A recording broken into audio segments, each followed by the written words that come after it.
Hey everybody, we're ready to get started. You are at IGDA Twin Cities, and there's a lot of people here, so that means you probably haven't been here before, some of you. If you want to get on our mailing list, just let me know. And if you're just happy with the tweets and the Facebooks and the tweet books, just stick with that. We meet the first Wednesday of every month, second Wednesday, I'm sorry, except for December. A little too close to Christmas. We're doing a social event on December 13th at the Chatterbox Pub in St. Paul. We'll announce that very soon through the normal channels. Is that a Tuesday? And hey, Scott, do you know anybody that's doing anything else in December? Scott Gaff. Ladies and gentlemen, on December 1st. Fill me full of doubt. Ladies and gentlemen, on December 1st, the local Minnesota SIGGRAPH chapter presents the Minnesota Electronic Theater. It's a fun party of computer graphics professionals, students, and instructors. The centerpiece of the evening is a showing of a show reel put together with the best computer graphics pieces from around the state and some in Wisconsin. And we're going to have a guest speaker, a fellow named William, I can't say his last name, who's a Labadea, I think. I know him as Bill. I'm sorry. He's Bill. We'll be coming and talking about. Bill's done some really, really cool work for mainly for opening titles for feature films and TV shows. Did the latest open for the Jimmy Kimmel Show. Did the cool Green Hornet thing with all the real cool graphics, if you've ever seen that. Did this cool video game looking thing for Fast Furious. A lot of crummy movies, but really cool graphics and really cool stuff. He's going to come and talk. He's supposed to be a real good speaker. Anyway, it's at Sneaky Pete's. You go to www.met2011.org. You'll get all the information you want. It's at Sneaky Pete's Bar in downtown Minneapolis at 5 o'clock on Thursday, December 1st. Be there, be square. Zach often comes. What's that? Oh, by the way, if any of you have anything that somebody would want to sit and watch on a video screen that's really cool graphics, that a jury of really cool graphics making people would say, hey, I want people to see this, please submit it.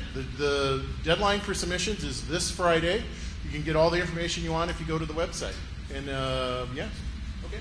Thanks, Sue. And does anybody else have any announcements for the group? Anybody at all? Okay. Sue is looking for anybody that's done VR projects, art or technical side. She's right back there, waving her arm. That's virtual reality. Okay, well, almost virtual. So get in touch with Sue if you know anybody that's doing that, or if you do that yourself. Okay, well, we're going to get started here. First up is Chris, new to the group, and right off the bat, volunteered to speak. That's what we like to see. So let's give a round of applause for Chris Figueroa.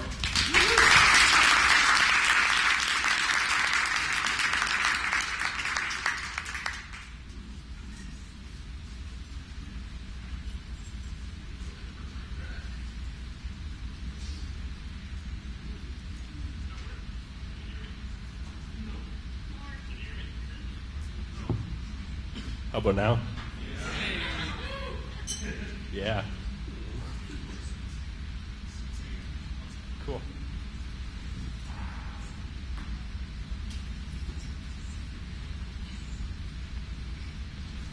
All right, so today I'm going to talk to you about how Kickstarter is a game changer for developers. Who here has heard of Kickstarter? Good. That's very good. So, first off, I'm just going to introduce myself. My name is Christopher Figueroa. I went to Brown College for game design development. Actually, he was my teacher. And anyone else go to Brown College here? Anyone else? You went? Okay. So I ended up graduating from there. And after I was done, I had no idea what I wanted to do. I had experience in 2D work. I had experience in Unity with 3D work. And I just didn't know what to do. I was pretty lost. So I eventually ended up going to game developers conferences and stuff all the time. Game developers, San Francisco was the biggest thing for me. It was amazing. Who's been to a game developer conference, San Francisco at least, it's massive, and there are people there that have the same interests as you, and it's just awesome to go there. I mean, it's almost like this, but a lot more people. So I ended up being influenced there by talking to a lot of the IGF student people that had finalists there, and they had games that were just simple but amazing. They worked with them, and they ended up submitting them, and it worked out for them. I kept in contact with them for a couple of years and stuff, and right after I graduated, I actually got an email saying, we're working on a project, and we would like you to be a part of it. And I was just like, that's awesome, because I'm just graduating, my apartment lease is up, and I can go and do this. And I had no worries. It was pretty nice. So I ended up going over to Sweden and working with them on a project that will be released very soon on a Sony product that I cannot say anything more of.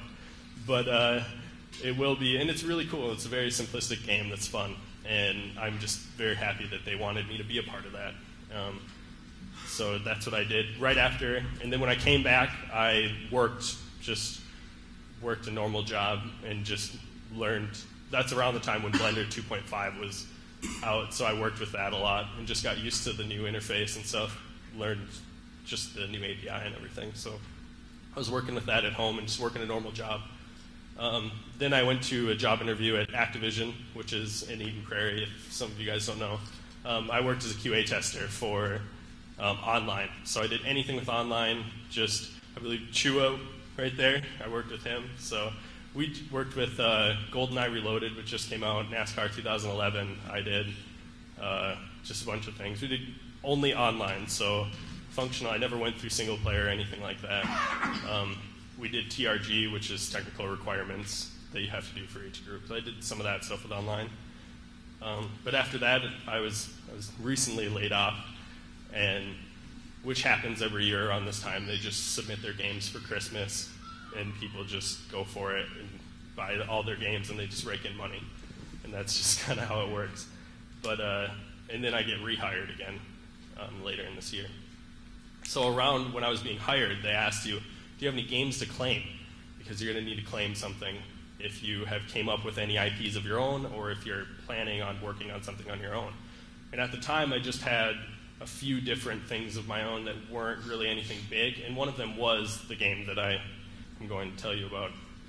I just wrote it down there. And it's kind of funny, because the legal people in Activision, because I got an email a week later after I claimed this, and they're like, we need some paperwork to show this. And I was like, well, what do you want? And they're like, oh, just send us a document that says the name of it and a paragraph of what it's about. Okay, so that's what I did, and then I ended up sending them my Unity license and just showing that I have it and stuff like that. But it was just kind of weird. So I suppose they really don't care about a QA tester, though. If I was something more, then I bet you they'd be a little more worried.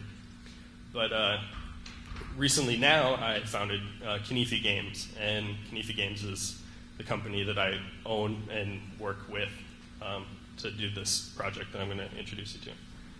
So what will be covered? What is crowdsource funding? A lot of people, it's kind of a new term, but obviously everyone knows what Kickstarter is or any of the things like that. So applying for Kickstarter, I'll go through the application process. Some people, if you have applied for it, you might know what it's like. Some people have no idea, and it's very simple, but I'll just go through that. Researching while you're getting ready to launch your project. It's kind of a big deal to just press the launch project thing, because they actually ask you twice if you want to launch a project. So it's kind of scary. Then marketing, I'll go through marketing, and then the conclusion of what works and what doesn't. And that's what everyone really wants to know. So what is crowdsource funding? It's bringing a group of people together to complete a task that would normally be done by one person. And I'll just kind of skip along. One of the greatest examples of this is Minecraft.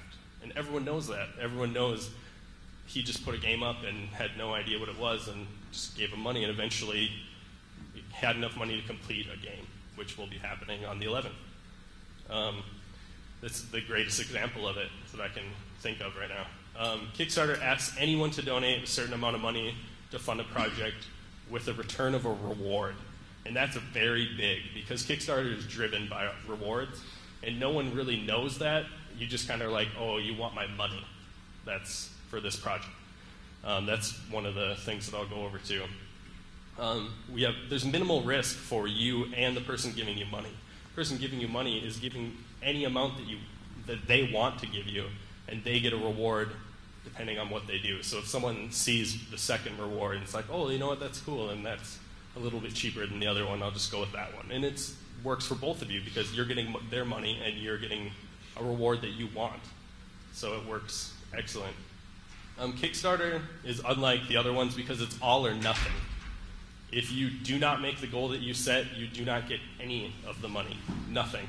And Kickstarter doesn't take a percentage of it. They don't do anything. It's just completely dropped. The project is just flagged as not funded. And you can relaunch it afterwards, but you do have to wait a period of 2.5 weeks. I don't know where they came up with that, but 2.5 weeks is the date for that. So applying for Kickstarter.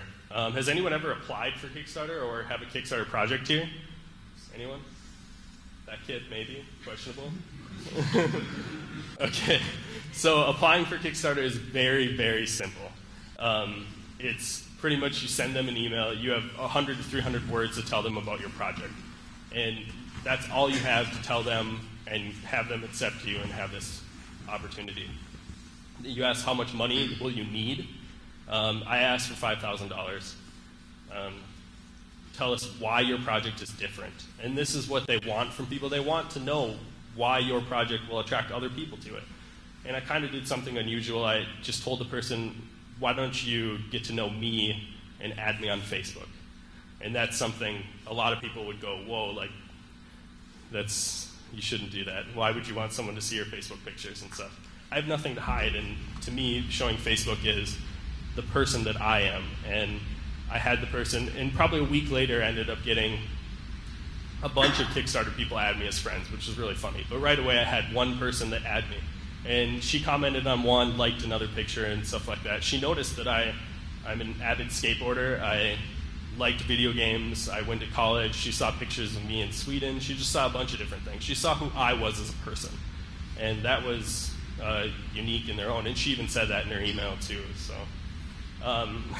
she said, I know you're passionate about this project, but you need something more. Good luck. And that's all she said. I had no idea if I was accepted. I had no idea.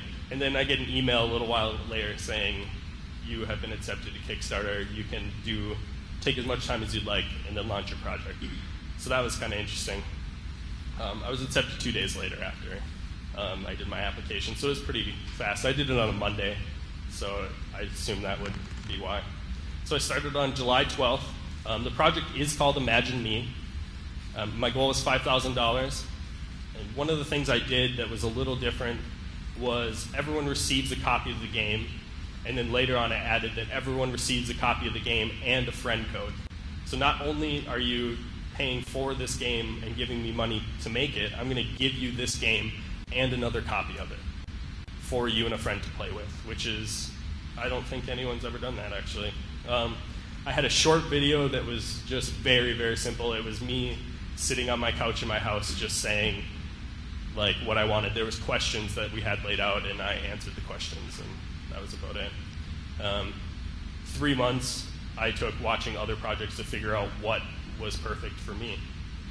And it ended September 10th, and it funded $5,256, which was well beyond what I was asking for. I was only asking for $5,000. So I want to show you my Kickstarter here. So this is my Kickstarter page, and it's very, very simple. When you're on Kickstarter, don't pay attention to the orange tabs because that's only going to show up if you're actually in the project and you have a project loaded. But if you were going to go to it, it would just be the other ones. So it's just going to show at the top your video, how many backers you have, and how much time there is left. If you scroll down here, it's just going to show your rewards. I had $5 as a copy of the game for PC and Mac. I was offering this game for PC, Mac, iPhone, iPad, Android, and then if I got more funding, I was going to make a Linux version because I had been working on a 2D Linux engine for a long time. So I'm still hoping to get that done, but we'll see. So pledge $10, you get just a wallpaper, and you get the previous reward. So each reward you get the previous rewards below it, which helps a lot of people. And that's also another thing good for people, is that you can pledge $25 and get the $10 and the $5. So you're getting more for giving more. And $25, you receive an exclusive trading card with the graphic of the game on it, plus the previous rewards. $50 was receive an exclusive soundtrack, which I have being made by an amazing person named Emily Braff. I went to high school with her, and she does piano ambient music, which is absolutely perfect for this. So $150, you receive an Imagine Me t-shirt, and I ended up changing that halfway through, where anyone that pledged $25 would get a t-shirt. And so I'm actually getting those printed at the moment.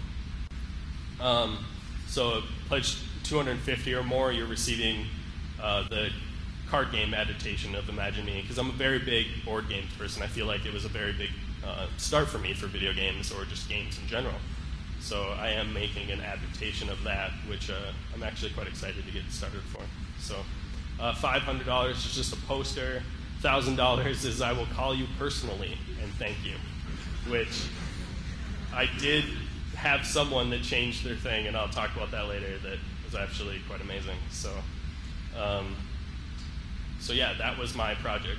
And I want to show you also the graph of this. This is Kickstarter, and it progresses. It shows you everything of your project.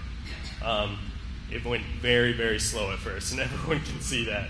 There's a couple dipping points there that just drove me nuts. I checked this thing like 20 times a day. It was just terrible. But you guys can see there's this giant leap there. It's just massive. That's because when it gets closer towards the end of your project, people want to see you succeed. They want to see your project get done, because that's what this whole thing is about. It's just bringing people together and finishing a project. So getting back to this.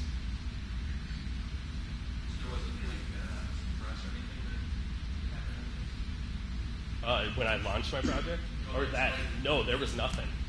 Nothing at all. That's the kind of interesting part about that. So,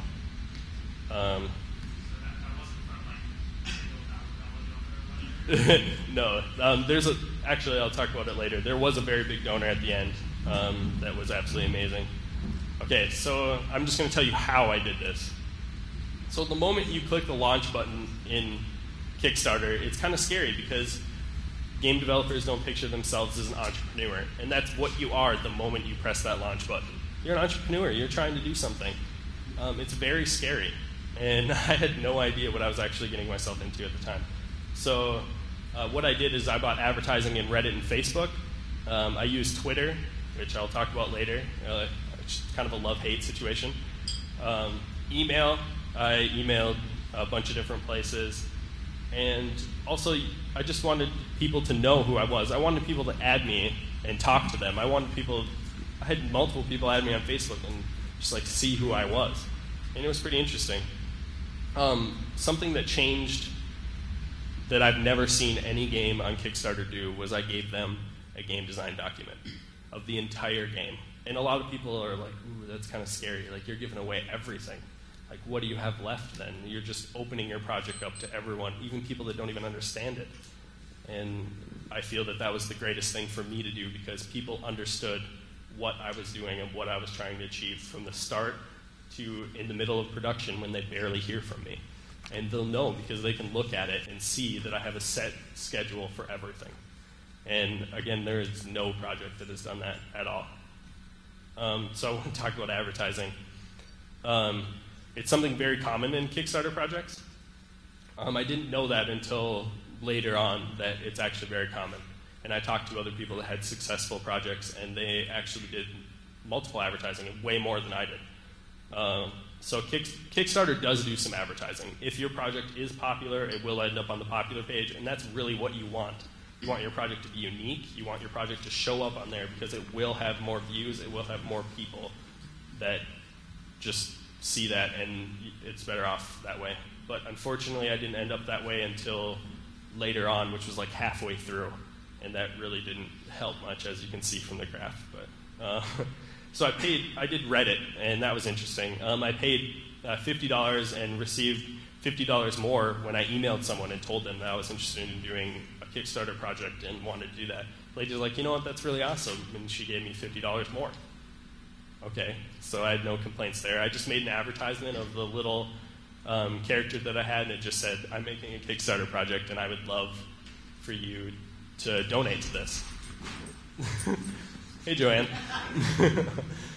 Okay, so I did Facebook advertising. If anyone ever is interested in doing Facebook advertising, just Google Facebook advertising. There are multiple people that have been doing Facebook advertising for years, and they get free codes to give out, but they can't use the codes themselves. So they kind of just give them out, and they use them on their blogs, and then they'll put advertisement on that blog so they can get some revenue from something to make the difference for it. So that's what I did. I just Googled Facebook advertising, and I got a free $50 voucher and used it. It was pretty cool. Facebook, is anyone here actually advertised with Facebook before? Anyone? There you go. Facebook is actually amazing for advertising, and some people are going to think like that is so weird. When I'm on Facebook, I don't want to look at advertisements at all, but it's actually, they are the best advertising people I've ever worked with, and I worked with them in multiple occasions, and I actually had my own person that was only limited to 11 people. That's all she did. All day she worked with advertising with 11 companies, and she had, obviously I was the smaller one, but she had 3 very, very big ones that she worked with every day. And I could call her. I have her mobile phone number, and I can just call her and talk to her. It was awesome. And I've never heard of advertising doing that before, because most of the time you have to email them, you have to wait, and it was just really cool to actually call them. And she was more than happy to help me with anything, and she was really cool. So what worked and what didn't with Facebook versus Reddit? Facebook received 430% more views on the same advertisement than Reddit did, which is kind of crazy, but Facebook has an absolutely amazing amount of people. Reddit users actually clicked 301% more than Facebook people clicked. Is anyone actually a Reddit user in here? Yeah? Okay. I'm a very big Reddit person, so the Reddit community is actually amazing. So that's what I kind of concluded with, is that I was going to go with them, and that was awesome. Facebook users clicked only 0.03% of the time on my advertisement, which isn't very good at all. That's like nothing. I can't even, like when I looked at the donations on the time that the advertisements went out, I can't even see someone randomly that I didn't either know or talk to personally that clicked on it. So I have no idea if that even actually worked. But Facebook users donated according to this is 0.03%. And actually Facebook gives you can connect things on Facebook. So I could actually connect my Kickstarter project to my Facebook advertising, and it actually showed me if people were on there and how long it was actually on there. So, and then Twitter. Twitter is a love-hate relationship for some people.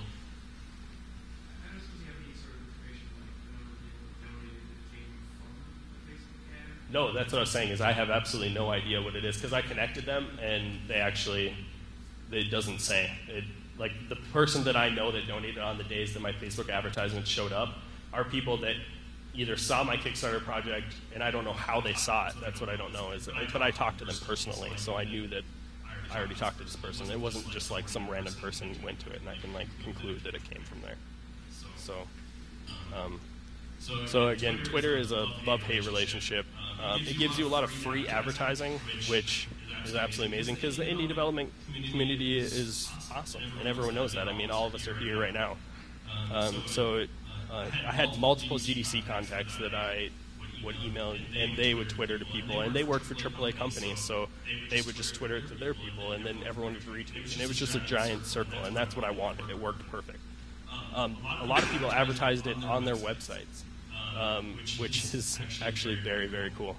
I had game articles with DIY Gamer, Game Fanatics, Game Haven News, which was awesome.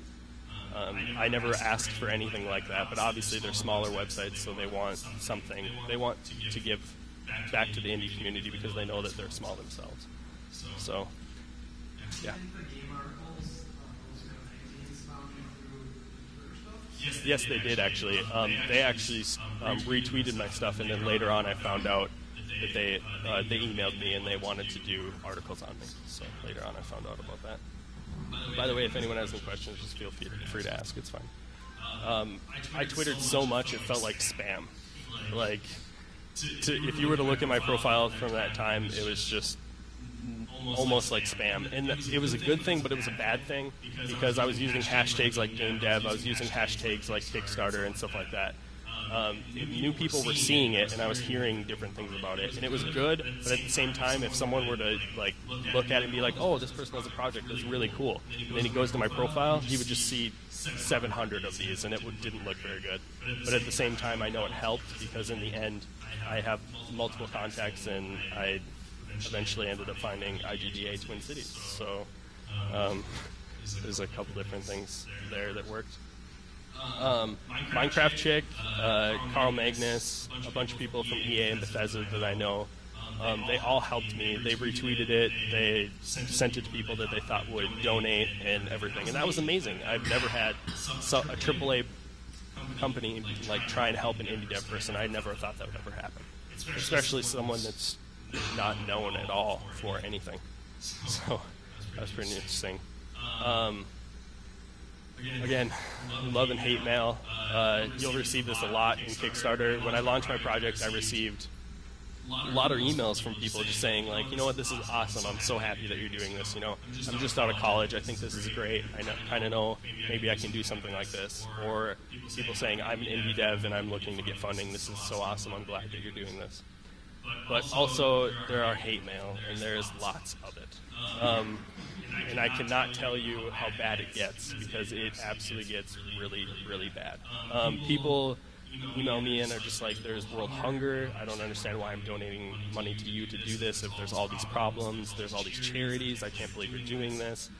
And again, it's just, you just tell them your intentions and you just kind of leave it at that. Because if you go with it, it's just going to end up in being a battle, and there's no point of even doing it. So, but I did receive one email from someone from Israel that said, I don't want to donate money to your project because you're smiling in your video. And I was just like, what? Like, why?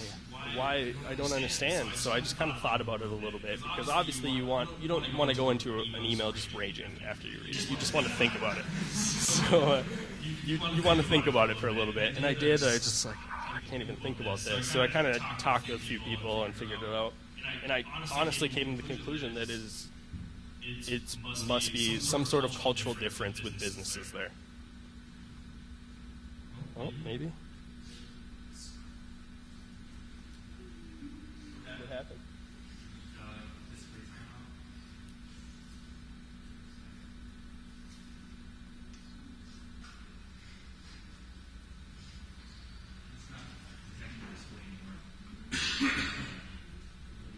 How about now?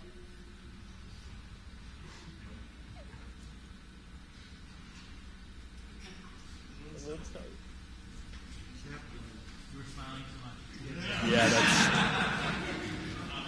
that's a big problem. Down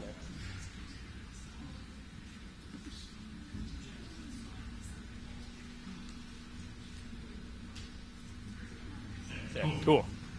All right, so we're back. So again, I came to the conclusion that it was just a cultural difference. And that's honestly the only thing I could think of. I couldn't believe that this person didn't want to donate money because I was smiling in my project. That's just, I have no idea what to think of that. So also, you'll get a lot of emails from people from around the world, a lot of publishers that are just super small, and they just want to help you. A lot of them are fake, but you'll know that instantly. But I had a lot of emails from Russian people, from just different things, and a lot of them are broken English, terrible broken English. And you have to try and decipher this, and it's really bad. But at the end, you'll come through it, and you'll just be like, hey, this person just wants to know this simple question, and then you'll send them that. But you'll receive emails from hundreds of people, just like a page and a half long, and you have no idea what they said half the time. Because it's so broken. It's like they almost typed it in their own language and then translated it, and it just didn't work at all. And you'll get that a lot. And that's all I can really say about that. So the aftermath of it, Amazon Payments is what Kickstarter uses. They don't use PayPal, which is kind of a love-hate thing. I really like Amazon Payments. I wasn't sure about it at first until I used Kickstarter, but now I really, really like Amazon Payments.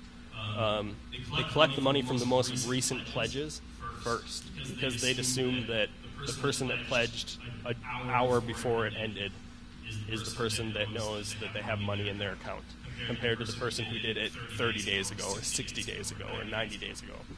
So in 14 days, you received the full amount of money, but the moment my Kickstarter thing ended, I had $4,900 in my account. So I had a lot of money right away, but they just still want to wait 14 days for them to charge each person, and especially the people that are first in their first getting in the project, like the first day and stuff.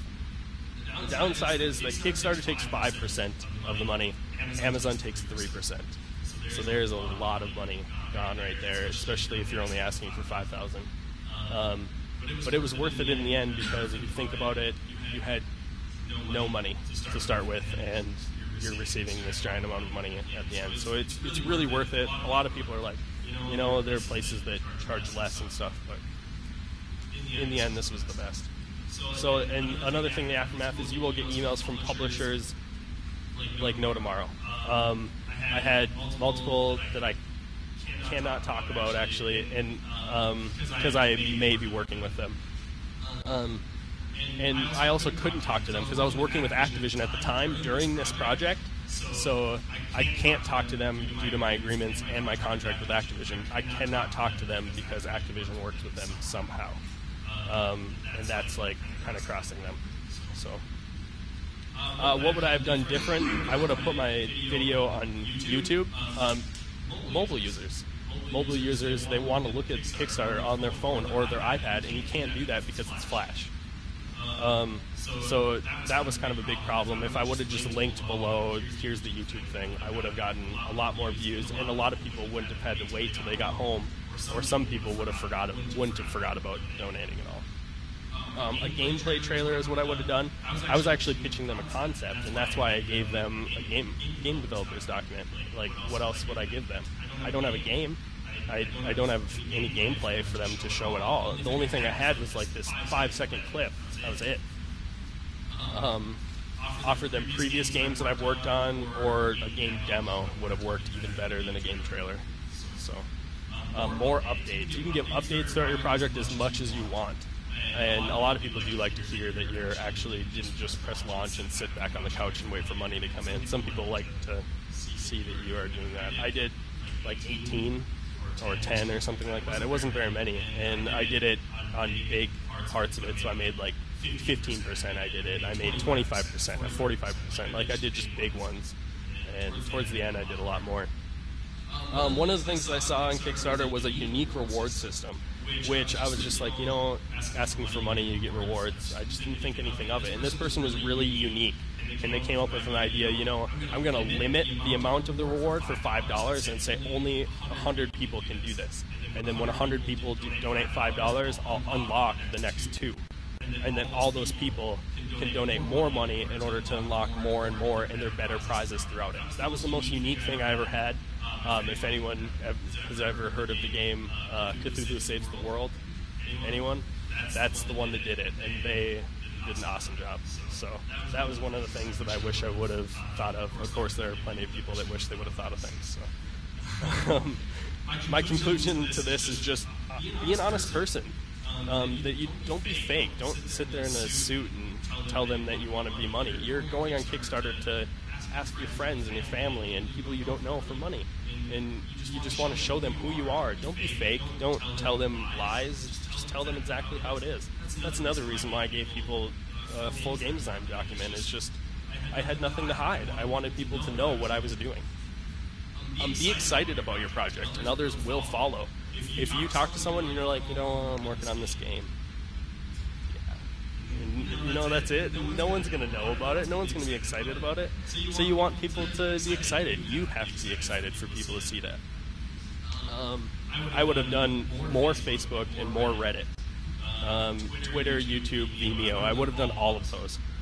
But the thing I really do have to conclude is that for the advertising, Reddit for sure is for customers, by far. Reddit users, even though a lot of them use advertising blockers on Reddit and stuff, I use it myself. So you'd be surprised how many people actually click advertisements on Reddit. And it's kind of funny. But, of course, Reddit is totally the community that would click on an advertisement that says, I'm making an indie game, please donate. So it was kind of cool. Facebook is definitely for branding and awareness of your project. And I put out my advertisement, and on the first day, 400,000 people had saw my advertisement, which is absolutely unheard of. It was from a free $50 voucher. That's absolutely crazy. So definitely for awareness and branding, I would go for Facebook. I didn't go for Google advertisements because a lot of people are like, why didn't you do that? Because it will get lost in the ocean of Google, and everyone, I think, can kind of agree with that. Also, what I plan on doing in the future is one of my friends from Desura, they just started an alpha funding project, so you can put your game on Desura and people can give you money to keep developing it through alpha, beta, and then gold masters. So everyone always says in their project, I wish I had more time. And of course, I need to put that at the bottom. It's just, I wish I had more time. That's really what it comes down to.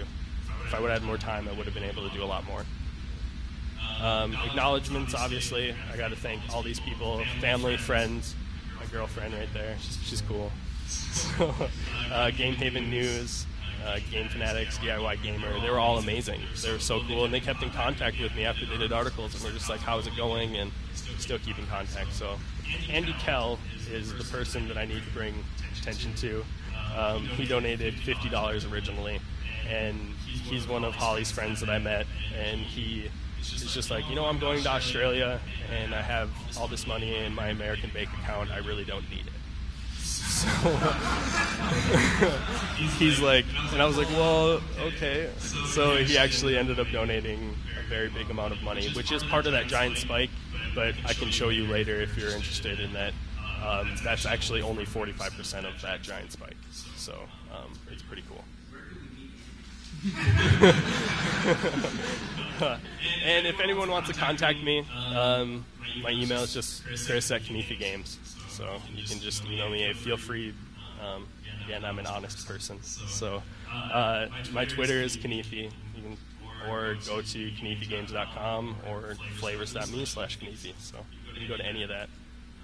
And thank you for listening to my presentation. Does anyone have any questions?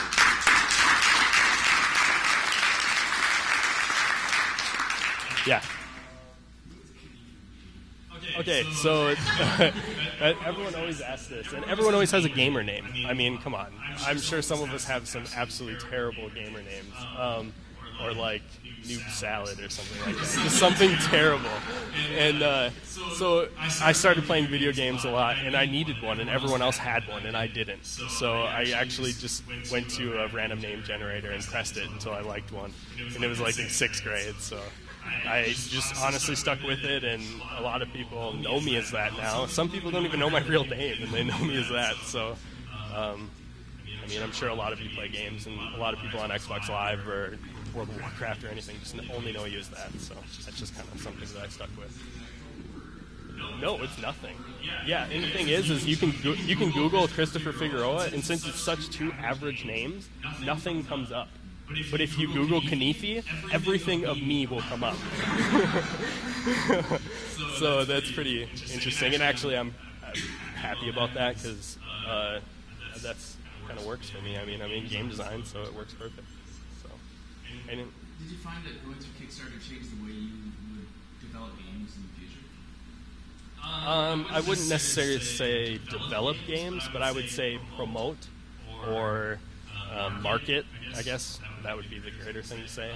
For sure, I learned so much from people. And also, as you're getting closer towards the end, I had like 10 hours left or something. I gained like $100 or something. All of those people from that emailed me and were just like, you know what, this is so cool and stuff. So a lot of people were very happy about it. So I just, as going on and promoting my game, Imagine Me, I definitely have learned a lot. So.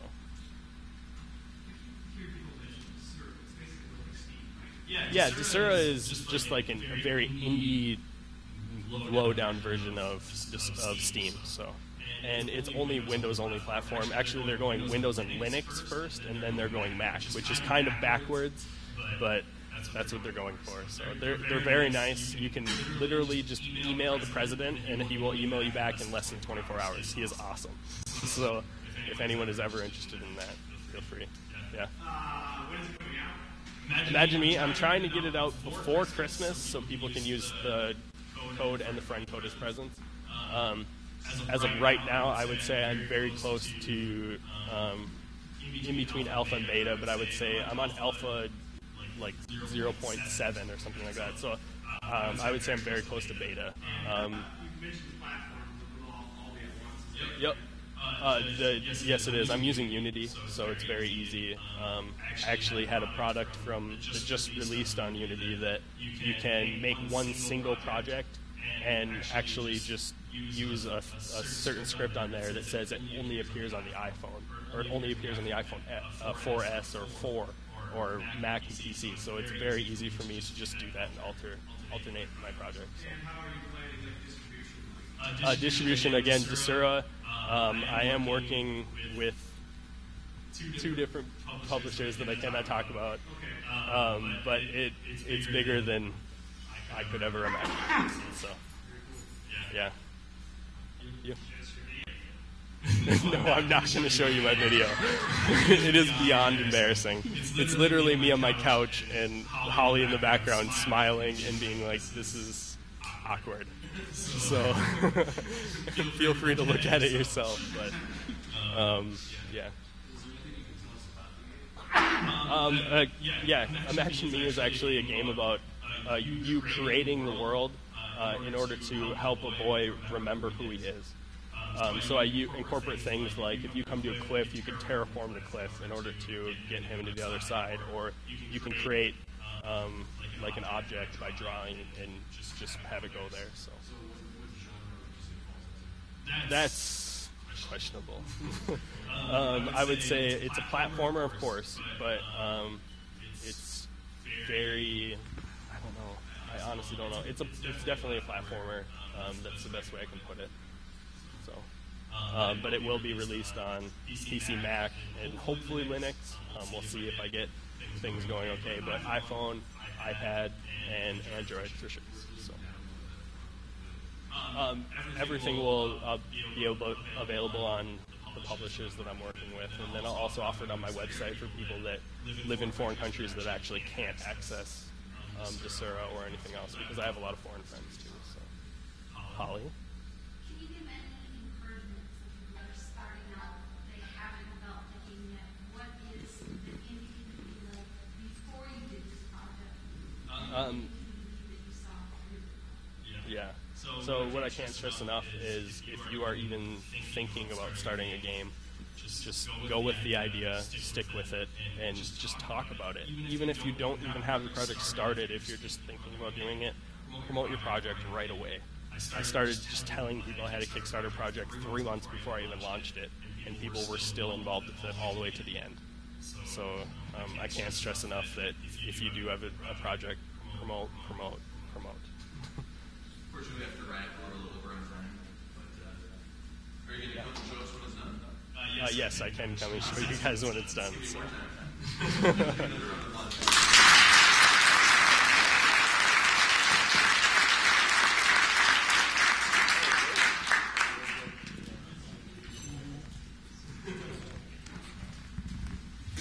We're going to do a quick switch over here, and we'll be back live in just a couple minutes. Hello. All right, we're going to get started right away. A little behind schedule here, but that's fine. That means we have too much good content. Everybody can take a seat. We'll get started here with Damian and David. They are giving kind of a sneak preview of what they're going to be talking about at GDC, the next GDC. And it's a shortened version of what they'll be doing there. So let's hear for Damian and David. Yeah, thanks. Hey, it's good to see everyone. What a great presentation by Chris, Rock. That was awesome. I like the new space. It's really good. The new space is great. So he's Damian. I'm David. We both run blogs. If you want more information afterwards, since we probably won't have time for questions, find us there. Well, we're talking about racing games, and we did a thing called a sound study, and it's kind of informal, but essentially we took about 8 to 12 different racing games, current gen, stemming back from the first iteration of the Dirt series, a couple different Forzas, and we're just kind of listening to them and trying to figure out where we have come to in race car sounds and how it's reproduced, and kind of trying to dissect different things that are happening with racing games as it refers to sound. So, all right. So what we have here is why sound matters in a racing game. If you talk to a real race car driver, this is some of the stuff I'll kind of tell you. Sound is crucial to the driving experience in a number of ways. First off, the sound of the engine is always going to tell you what's going on, when you need to shift, if something broke. A couple other things, how much power your car is making, stuff like that. Yeah, how many people out there drive manual transmission cars? Hey. Right? Feeling the road. Mad props. Way to be. The second important sonic variable is going to be the tires. It's tire sound. I don't know if any of you have ever tried racing before, or done a burnout or something like that. Anybody? No. Something that what your tires are going to do is, as you go from driving at a normal speed and then you go take a corner, the faster you take the corner, you're going to I'll talk about this more in a little bit. You're going to be pushing the friction through your tires. And then the more you push, the different sounds you're going to get out of your tires. So they're going to go from making not really any sound into something like a growl or a hum or a howl, and then eventually a squealing, stereotypical movie burnout kind of sound. There's also a third aspect, environmental sound. So what's going on around you, outside the car, stuff like that, other cars. We're probably not going to talk about that too much today, but it's also another factor. So like I was saying, some tire behaviors. Here's a good photo demonstration of a racing tire being put through some testing. On the picture here, the top one is a tire at a normal state, and then the second picture is it being pushed through a left turn, and then the bottom picture is through a right turn. So you can see how much flex there is on the top of the tire. Yeah, the bottom of the wheel actually slides out from underneath the hub as you're turning, and during that process, you end up with a lot of different sound that actually happens. Yeah, it's a result of a lot of different forces going on, a lot of science. If you guys like physics, it's good stuff. At the base level of it, your tire has X amount of friction or of force that it can handle, and how you find that is based on the construction of the tire, the size of the tire, et cetera, et cetera. And then the important thing is when you're driving, say you take a left turn, you're pushing a bunch of lateral force across the tire. The amount of force you can push through the tire can only be less than or equal to however much friction that tire actually has. So kind of like we were saying here, as the tire sort of approaches that limit, you get a different sound, and then when it's at that limit, you get a different sound, and then when you go over it, that's when you get squealing and sliding and spinning out and stuff like that. Excellent. So we're going to look at an example of several different titles, and what we're trying to listen for are, certainly in the beginning of this video, you see the iterations of Yore. We're going to start with the first Dirt and then move through the other two to Dirt 3, where the series is currently, and then you'll see some other examples. You'll hear a lot of engine sounds, you hear a lot of extraneous noise, but what we're focusing on during this is the sound of the tires, and very specifically, as David was stating, a tire sounds different when you're just rolling along on the pavement versus when you're in a turn. There's a hum or a howl, as he mentioned, And then when you start losing your grip, it squeals, right? It's classic, right? You're in the Tokyo Drift and you hit the bank and it just squeals all over the place, right? Awesome. I don't get to do that in my car enough. But when you are squealing, you're not actually getting the best traction. And so in a racing situation, you really want to be aware of where you're at from that howling state where you're getting the most traction to being right on the edge of squealing. And so when you're listening to the video, listen for that break point and see if you can differentiate the sounds. I'm just going to make a quick note, too. The way we did this test is I took the game, put it like a full steering lock, and then sped up slowly, so you're going to hear that progression, but don't get dizzy.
We play these games so you don't have to.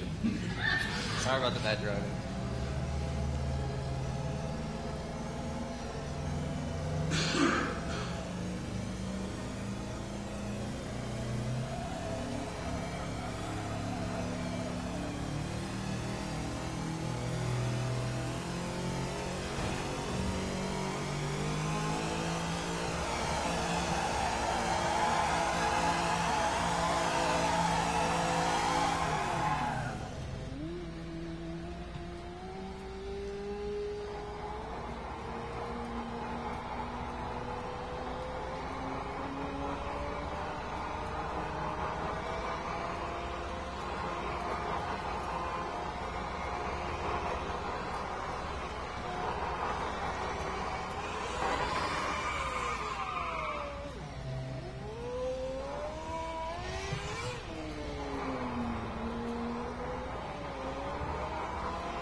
Because everyone loves DeLoreans.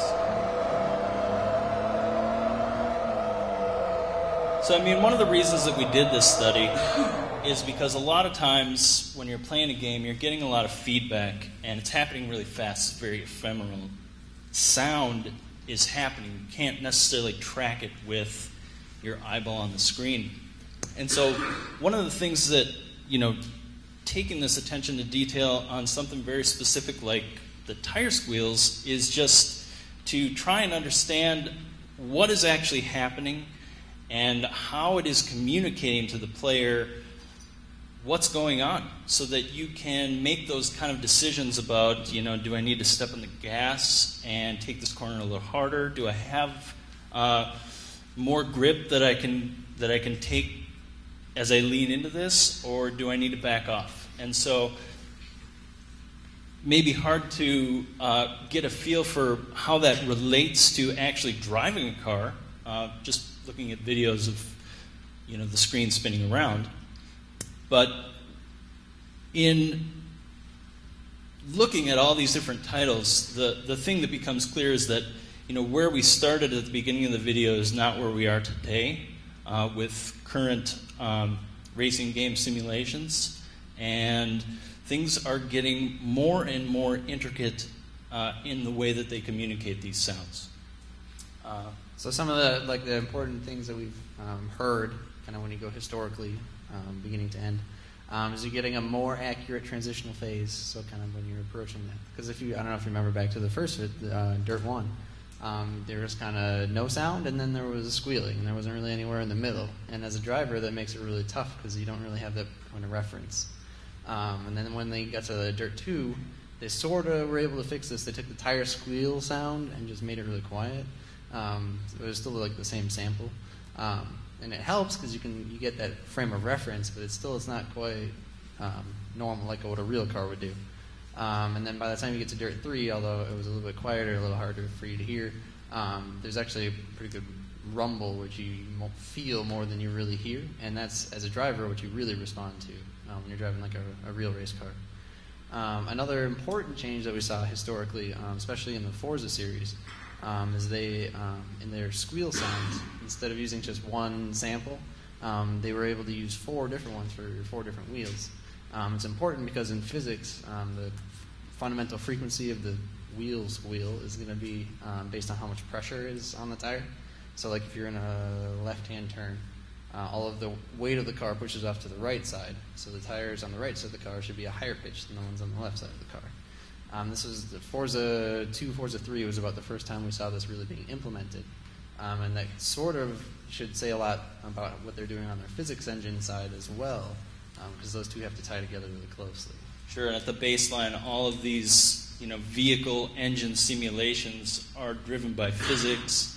They're attempting to accurately model actual cars. However, they're tweaking reality to make it fun, right? It's got to be kind of perfect Newton, right? Yeah. Driving experience. And so, tying all of that simulation data, all those parameters that are running for, for the visual side, and taking them over into the audio side and using them to modify and manipulate, again, like David was saying, the samples that are playing back, or the pitching of those samples. All this information that is going on in the simulation, has been harnessed now to where we can do a 4-wheel independent, pitching in order to better or more accurately represent what's going on. Another thing that we noticed is also on speakers like these, which aren't, they're obviously not phenomenal. I mean, they're pretty good. But it's on some of the later games, you can tell, like, if you were playing this on a TV, just your regular TV with little tiny baby speakers, you'd still be able to tell where that difference is. You don't really need to have a big 7.1 system with a gigantic subwoofer. It still has to communicate to you, what's going on, so that you can modify how you're playing it, so you can get the best speed, the best time, the best grip. Exactly. So this was a good little preview. I hope you guys enjoyed it. If you have more questions, you can visit my blog at Track Time Audio, or Damian's blog at Lost Chocolate Lab, or we're a big fan of Designing Sounds blog, where most of this stuff ends up getting reposted anyway. Yep, and this was just a small piece of, again, what is a bigger study. We don't just talk about tire squealing for 2 hours normally. But there's a lot to these, to racing games, a lot to the simulations going on, and we have come a long way from some of the, pole position style video games that we saw at the beginning of it. So thanks for listening, thanks for coming, and thanks for being here, IGDA.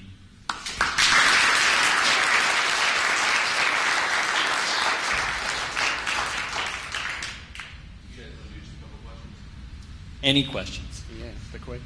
I had a quick one. Sure. From driving a car, I know to listen for wheels. How many people do you think have no idea that it's a feedback mechanism to get you around the corner? Most of them. Yeah. Another part of that too is as you're driving a car, you also have the physical experience of your body being thrown around in the car, which obviously you can't really convey in a video game in someone's living room, unless they have lots of money. So you have the game designers have been using sound as a way to sort of overemphasize what you really hear with your tires, but in a way to communicate to the player. Have they explicitly put it into a tutorial and Forza 3 or anywhere else? I've never seen it like explicitly said, listen to the tires, but Forza also doesn't really have that good of a manual anyway. There's never been a game, I don't think, that tells you how to drive. So maybe that's something you should invent.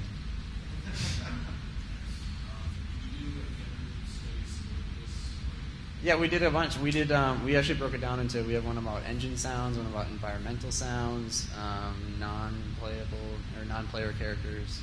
UI sounds again across the different games, how they represent the user interface, blips and blops that, work You don't appropriately. really think about it, but it does affect your mood.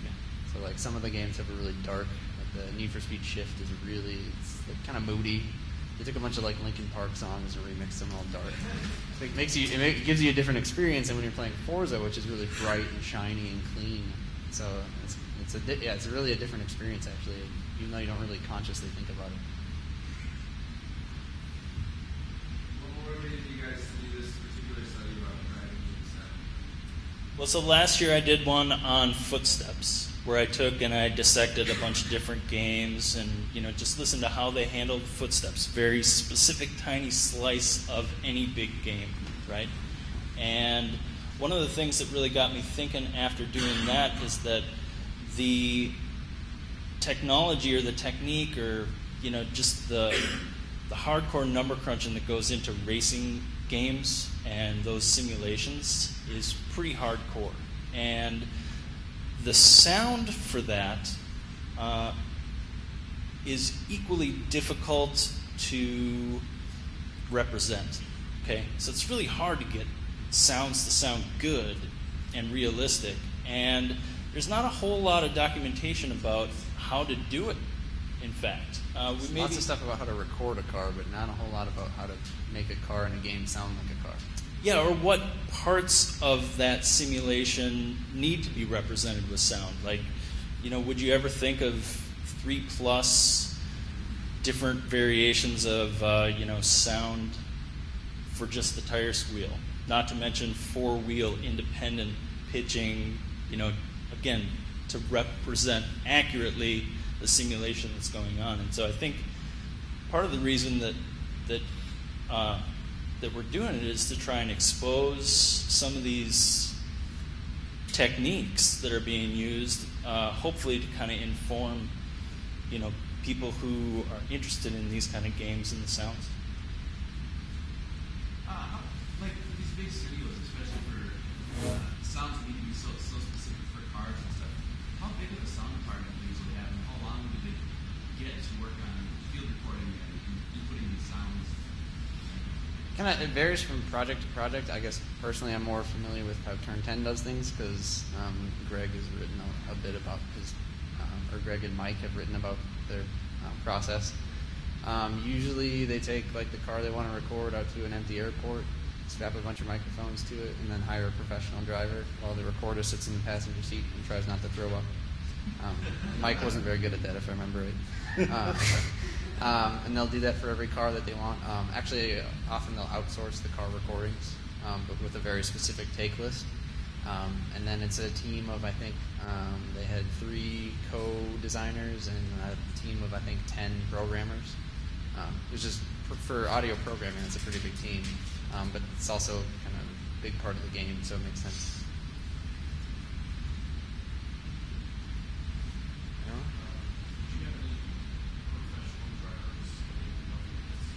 I use myself as a professional driver. I guess I'm not professional, but I've been around motorsports most of my life. I'm only a junior sound designer.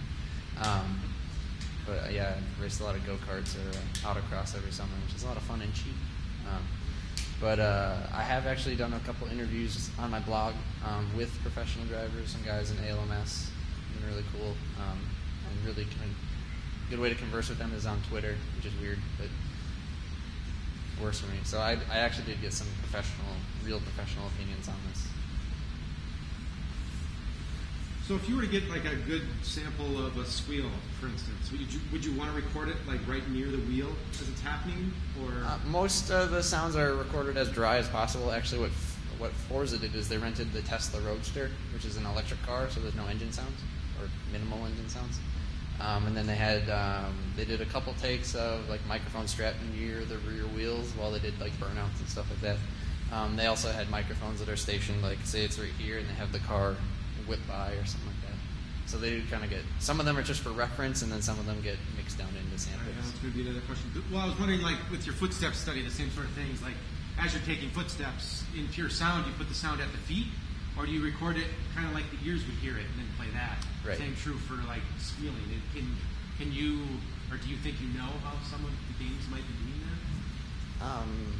So it's a combination, right? You see some of these rigs that they set up for cars that are driving around, and it's like it'll look like those Vespas in Quadrophenia where they have like 18 mirrors hanging off the edge of them.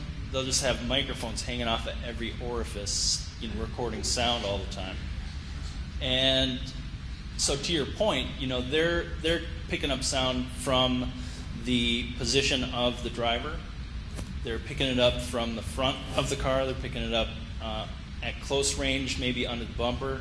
Yeah, they're picking up all the other sounds too, like the exhaust and all that stuff at the same time. So we could go into depth about just the recording side of it. Visit my blog if you want that, because there's 4 or 5 lengthy posts about it. So you'd have like, for instance, maybe you'd have 4 different tracks, and you just sample between which one depending on what kind. Yeah. Yep. Who do you guys think is the best company or best team as far as sound? I'm not really sure if I want to answer that on camera, but in my personal opinion, I'm more responsive to the Forza series because it's very clean, I guess, and very clinical. And it makes it really easy to hear all the different parts. But I think the Dirt series, the Dirt 3, is the most fun to play because it's kind of muddy and gross, and like you're driving, it's a rally game, so you're driving in snow or mud or something like that, and you really get the feel of driving in mud road. GT we didn't actually do in here because we didn't have a PlayStation at the time. No, nothing against GT. I know a lot of the fan base of GT has been kind of disappointed by the V8s that are in GT. But I think their tire models actually might be even better than Forza's. Cool. It's great to hear so much interest. Thanks again, everyone, for coming and listening, and thanks a lot.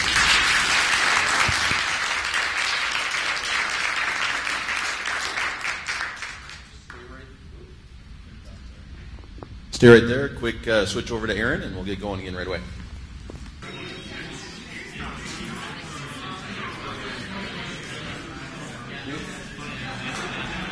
Okay, we're going to get started. Last speaker of the night is Aaron from W3I.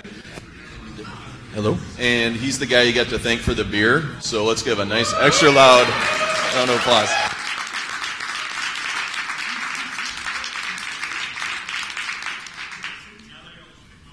Best presentation ever. I was going to say, now that you're all drunk,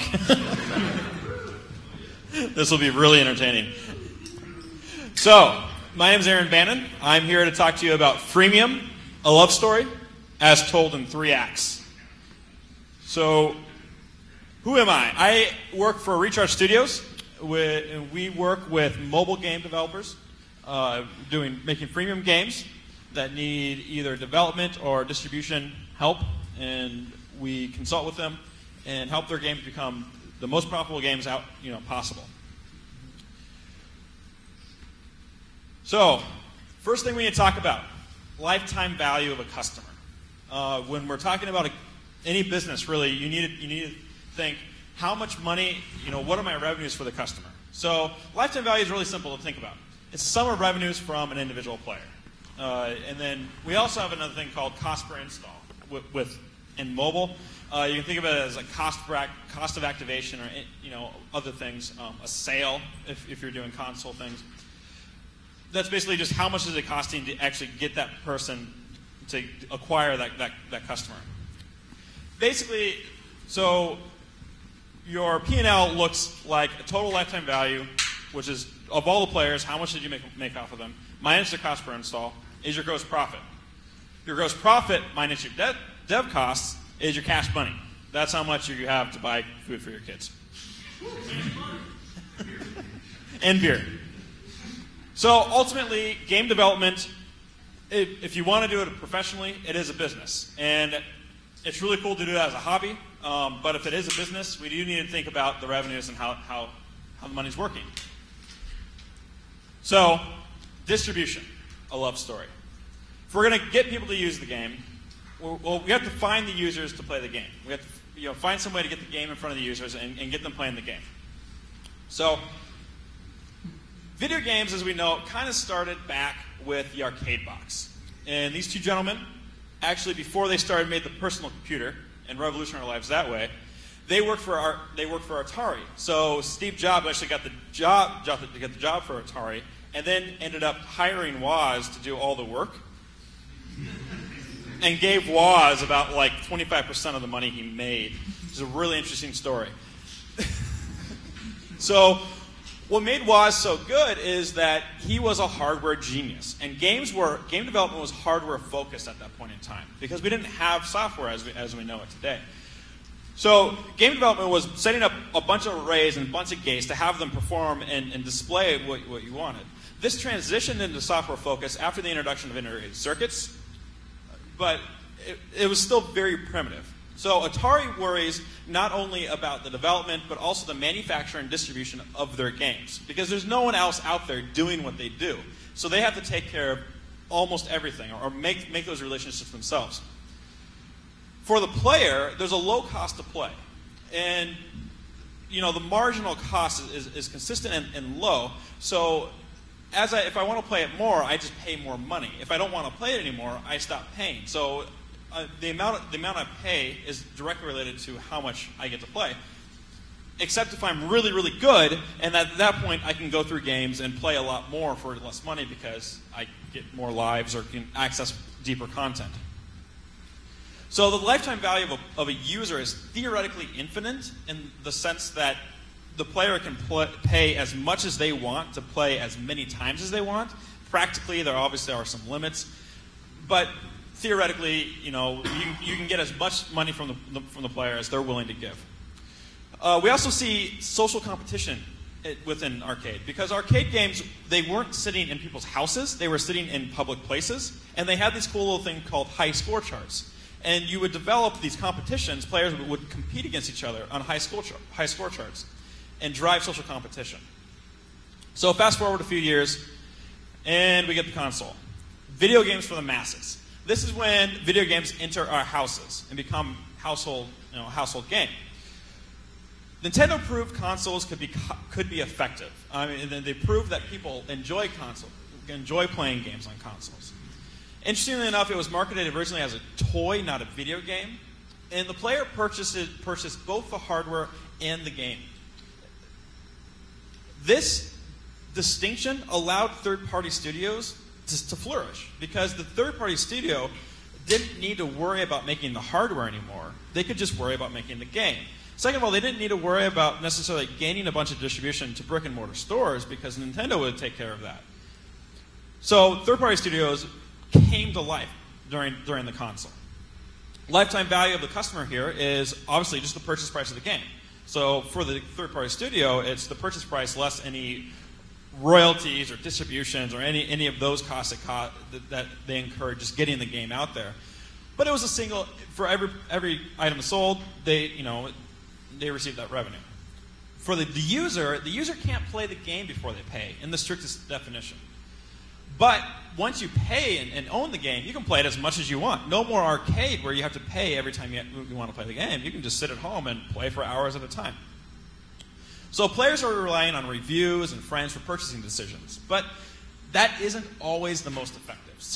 They're still susceptible to regret. They're still susceptible to paying for something that they don't like and they don't enjoy. So we come to shareware, where we're passing discs out to friends, right? Doom did a great job with this, ID Software. But shareware isn't completely free because there's still a chance to monetize off of that game that you're giving away for free. So people like sharing, and they like sharing software, right?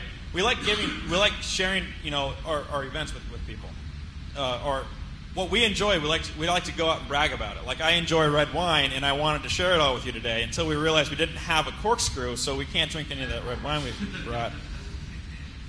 I've had worse days, I suppose. That means that social is the core of the distribution, right? How the players related to their friends determined how successful the game was at gaining distribution. The monetization happened with gated content. So you give a little bit away. You give like the first 7 levels of Doom away. And then you would either mail in a check or call them up or somehow give ID Software your money or whoever made the game your money, and they'd give you an unlock code or send another disc or something like that.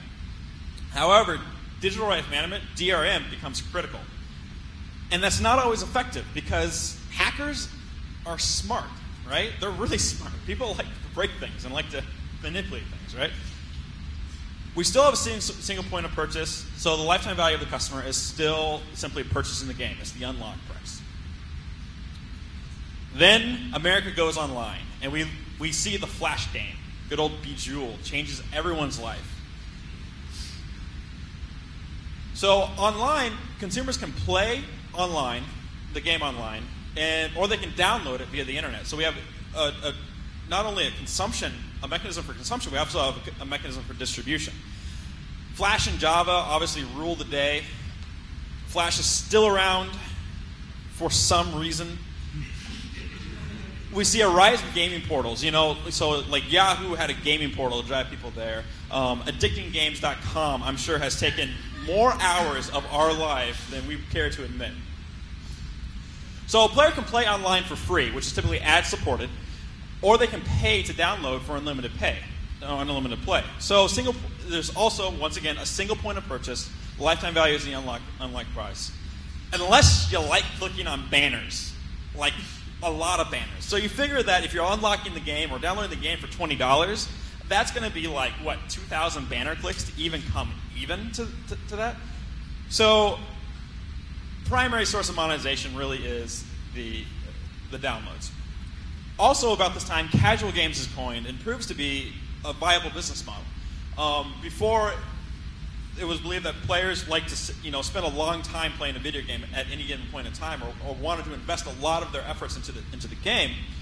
Casual games game developers, PopCap came around and said, well, maybe you can just spend 15, 20 minutes at a shot and enjoy playing the game.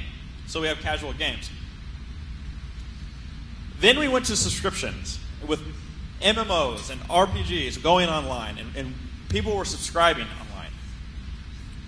Interestingly enough, this really changed the way game design was approached. MMOs are focused more about creating worlds and not levels. It's not about creating content that's pre-described and how you progress through it in a pre-described path. It's more about creating a platform where you can go around, explore, and you can approach the world in a different way and learn about the world. We also see a rise of cooperative gameplay. Now, this wasn't really possible before because we had games sitting on all these different clients, and the clients weren't really talking to each other, so you couldn't really do anything cooperatively. Well, now the game's hosted on a server, and the server can dictate and manage multiplayer games. So with World of Warcraft, all of a sudden, a core part of the game is raiding, which is a social mechanic of the game. I mean, World of Warcraft is a social game at its core. We see subscription is a viable business model, and we see all of a sudden a recurring revenue stream. It's no longer a single point of purchase, it's a monthly cost. And this is also made possible because your servers are managing the relationship with the consumer, and it's not simply a brick and mortar purchase or a one-time download. It's a recurring revenue stream.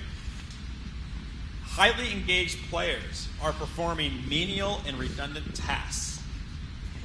And a lot of them, right? We get grinding. We get hardcore grinding. We get people grinding for hours and hours and hours to level up or to buy another equipment or something, which gives rise to gold miners. We'll talk more about them a little bit later. All of a sudden, we get Mr. Zuckerberg makes a social network, right? Some people said, well, now growing spam has never been easier. We have games on the social network. So, interesting story. This gentleman, Mark Pincus, formed a studio called Zynga, and when they were talking about what to name the company, he was talking to the venture capitalists, and he mentioned that he owned a domain name for his dog named Zynga, and they could name the company Zynga because he owns the domain, which raises two questions. One, who owns the domain name for their dog? And two, who names a dog Zynga?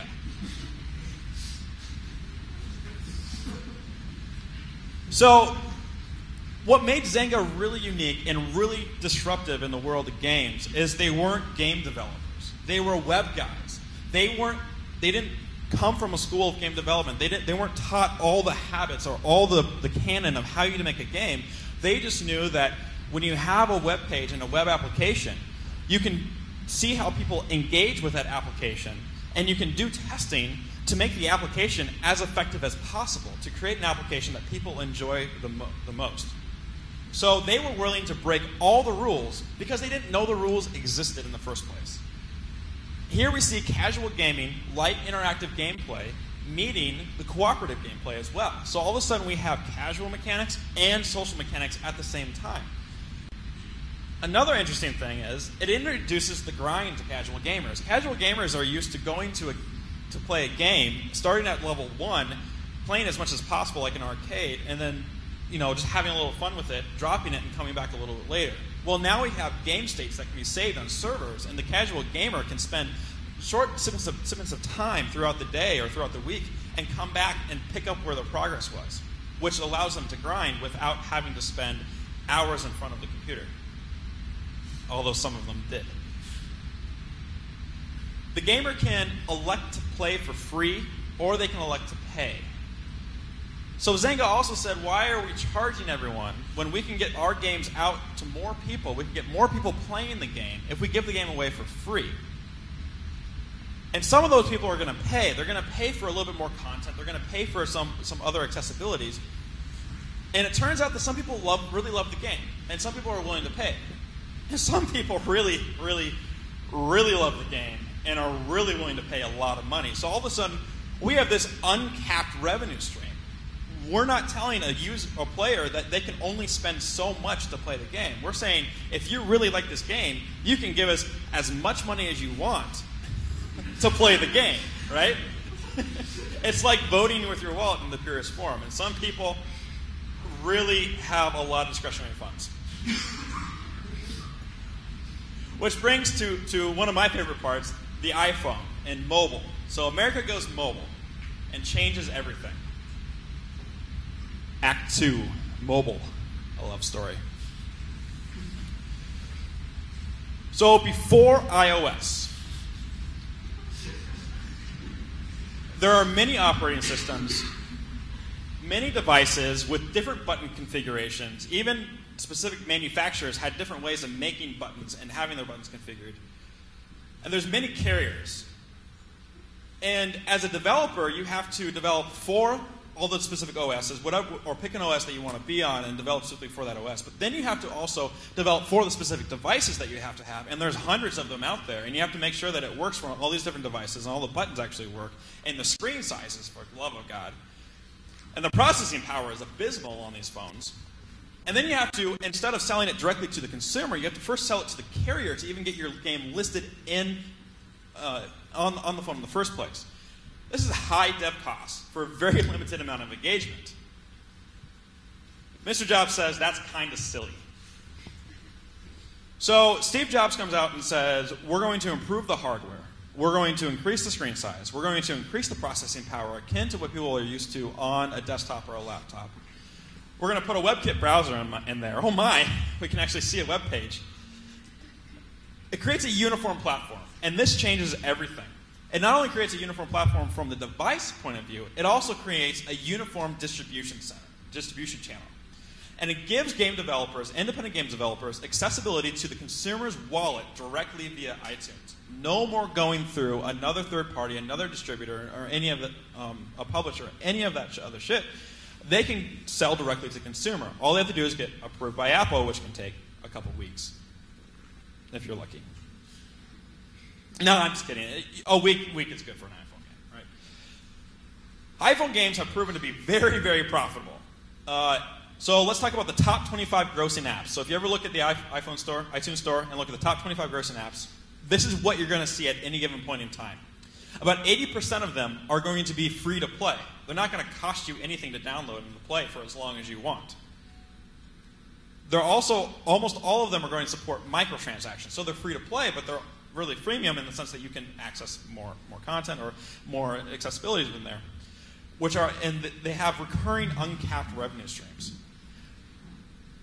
Estimates in the industry are saying the top 3 apps right now are grossing about $100,000 a day. That's more than I make. Most have development budgets most of the apps you see in iOS have development budgets of about $200,000. So 2 days, you've just recouped your dev costs. $750,000 on the high side. That's usually going to be a AAA studio porting a game over, which is not going to do very well in free-to-play microtransactions anyway, because they typically don't understand how they work. And at any given point in time on the top 25 grossing apps, there are at least 3 Angry Birds titles. Which, why was Angry Birds so successful? Why? How can they do that? I think Angry Birds is successful, and I get asked this question a lot, is why do people like Angry Birds so much? And it's because they understand the mobile platform. They got the mobile platform right. People don't treat their mobile phone the same way they treat their desktop computer, or the same way they play games on Facebook. It's completely different.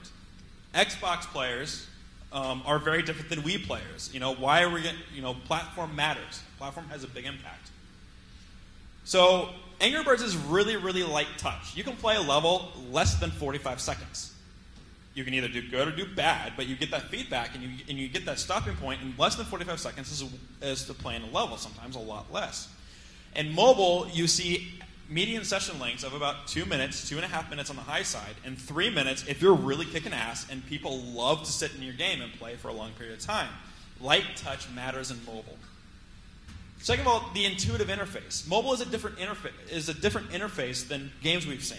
It makes sense to interact with Angry Birds on a touchscreen because it's a slingshot. We like slingshots. We all know what a slingshot does. We all know how it works. You pull back and you let it go. That's exactly how Angry Birds works. So it's a very intuitive interaction. Angry Birds doesn't play the same if you play it on the Chrome, the Chrome version of the game. Third of all, there was limited competition. At this point, mobile wasn't a proven platform. People weren't really sure that you can make money on the iPhone, make money in the mobile ecosystem. So there weren't a lot of people putting a lot of money and making great games. Fourth, it was an accessible price point. Users with large discretionary incomes were simply asked to pay $1. And they were paying $70 a month for a phone, and they're just asked to pay $1 more for a game that they'll really enjoy and can play for as much as they want. Most importantly, Angry Birds is successful because it's a damn good game, right? It's good game design. It's good art. It's good sound. It's good interaction. It's fun. The dark side. It's not really that dark. It just sounds meaning and brooding that way. Mobile games are shallow and offer limited engagement for the player. Part of this, well, a lot of it I would attribute to the fact that people are only playing 2 minutes at a time. There's only so much character development you can do 2.5 minutes at a time. Angry Birds also has a situation where if they want to release new content, they need to do it as a new application because they've charged $1 for the application, and it's going to take a significant dev budget to make new levels, and you don't want to simply update new levels into that application, release it, make a new game and ask the player to purchase something new. Bad part is you have to ask the player to purchase something new, and not everybody's going to do that. And you have to engage in distribution channels and engage the players in such a way where they're willing to purchase each time. So even though you are selling, all these games and selling each game, there's still a capped revenue stream in the sense that you can only make as much money off of one player as you can create new content for them to purchase. Angry Birds responded to this by adding the Mighty Eagle. Now, the microtransactions didn't exist in iOS when Angry Birds was released, so it was physically impossible for them to do a freemium game. But they added Mighty Eagle, and they are using it a lot on Android, and it's proving to be a good profit center for them. But not nearly as much as, say, their merchandising or their other monetization streams. So it works for Rovio. It works really well for Rovio. But is there a different way? Is there another way to approach this? And what's the Mighty Eagle? The Mighty Eagle? The Mighty Eagle is you can purchase the Mighty Eagle for $1, and you pass the level. And you don't have to play the level. So if you get stuck, you can just pass the level for $1. So I'm guessing that some people have spent a lot of money on the Mighty Eagle, and some people have said that's ridiculous, I can do it myself. That's cool. They can do whatever they want, right? They can pay or not. So Act 3, Freemium, a love story. So let's review what we talked about so far. We've talked about moving the game from the client and how the game functions from the client onto a server. And we've talked about how games are now managed by servers most of the time. Now, this is going to provide a couple of dynamics. First of all, it's impossible to manipulate game state. We have a continuous development cycle now. It's no longer a ship it and forget it. DRM is a bloody, bloody battle. And social interaction can be a core game mechanic now because we're on servers. So game state. Maybe it's not impossible to manipulate game state, so you can still hack it. But really, to do it effectively, you have to hack the server, and you have to hack the server infrastructure. You can't just do it on the client, because you can use the server to validate and audit game transaction and audit game state. And a lot of mobile games will do this, especially freemium game developers, because they can store the game state on their servers, and when you log in, you call home to the server, and the server says, "What are you doing? What do you have?" And if you cheated in any way, or well, shouldn't say cheat, but if you change your time clock or try to bypass things in any way and alter the game state in a way the server doesn't like, it will push down the game state it wants to give you. And Team Lava does this very effectively. A couple other developers do this. Decreases the effectiveness of manipulating the game state. We have a continuous development cycle now. You ship with a bug, not a problem. Even in iOS, if you ship with a bug, you can put an update out. People will update. Update adoption rates are significantly above 80%. New content can and will re-engage users. This is a strategy that Ngimoko is a good one to point out. With Rerule, uses new content to re-engage new users and keep users active and coming back and playing. Also, we can optimize games. If we're not shipping and forgetting anymore, we can deploy it. We can see how users play the game and what they like and what they don't like about the game. And we can make the changes to make sure that we're delivering the best game experience possible. DRM isn't as much as an issue in freemium. Pirates only matter if your source of revenue is a retail store or a one-time transaction that you can't, that they can just get around once. Conversely, pirates don't matter if you monetize via subscriptions or in-app purchases, because you can audit and control that from the server. Unless the pirate gets on the server, that's a different question. Yeah, there's deeper issues, but we're not going to talk about those tonight. So freemium, what is it? Quick definition. A player can play the game for free forever. They can choose to use microtransactions to purchase more content or accelerations within the game or other features within the game, but they can play for free forever. It's not a light version of the game, like Angry Birds Lite is not a freemium game, where the content is simply gated. Typically in freemium games, you have endless gameplay. It's a world. It's a world that you interact with. It's not defined content.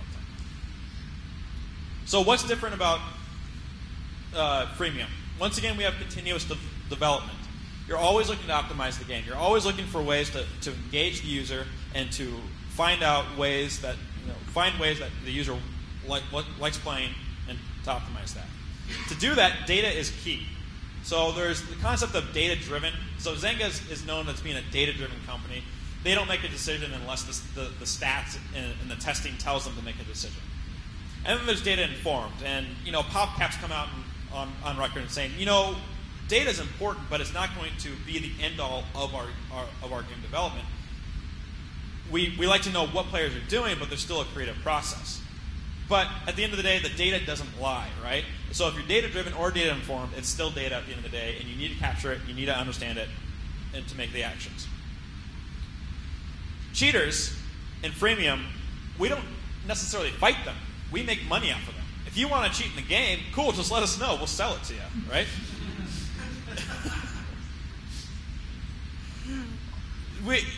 In that development, you have to make sure that cheaters don't break the game, and there's a couple of key factors to think about that. But at the end of the day, if you are encountering cheaters within the game, you only have yourself to blame. You've made a game. You've made this world that people can operate, that people can go into and do whatever they want in.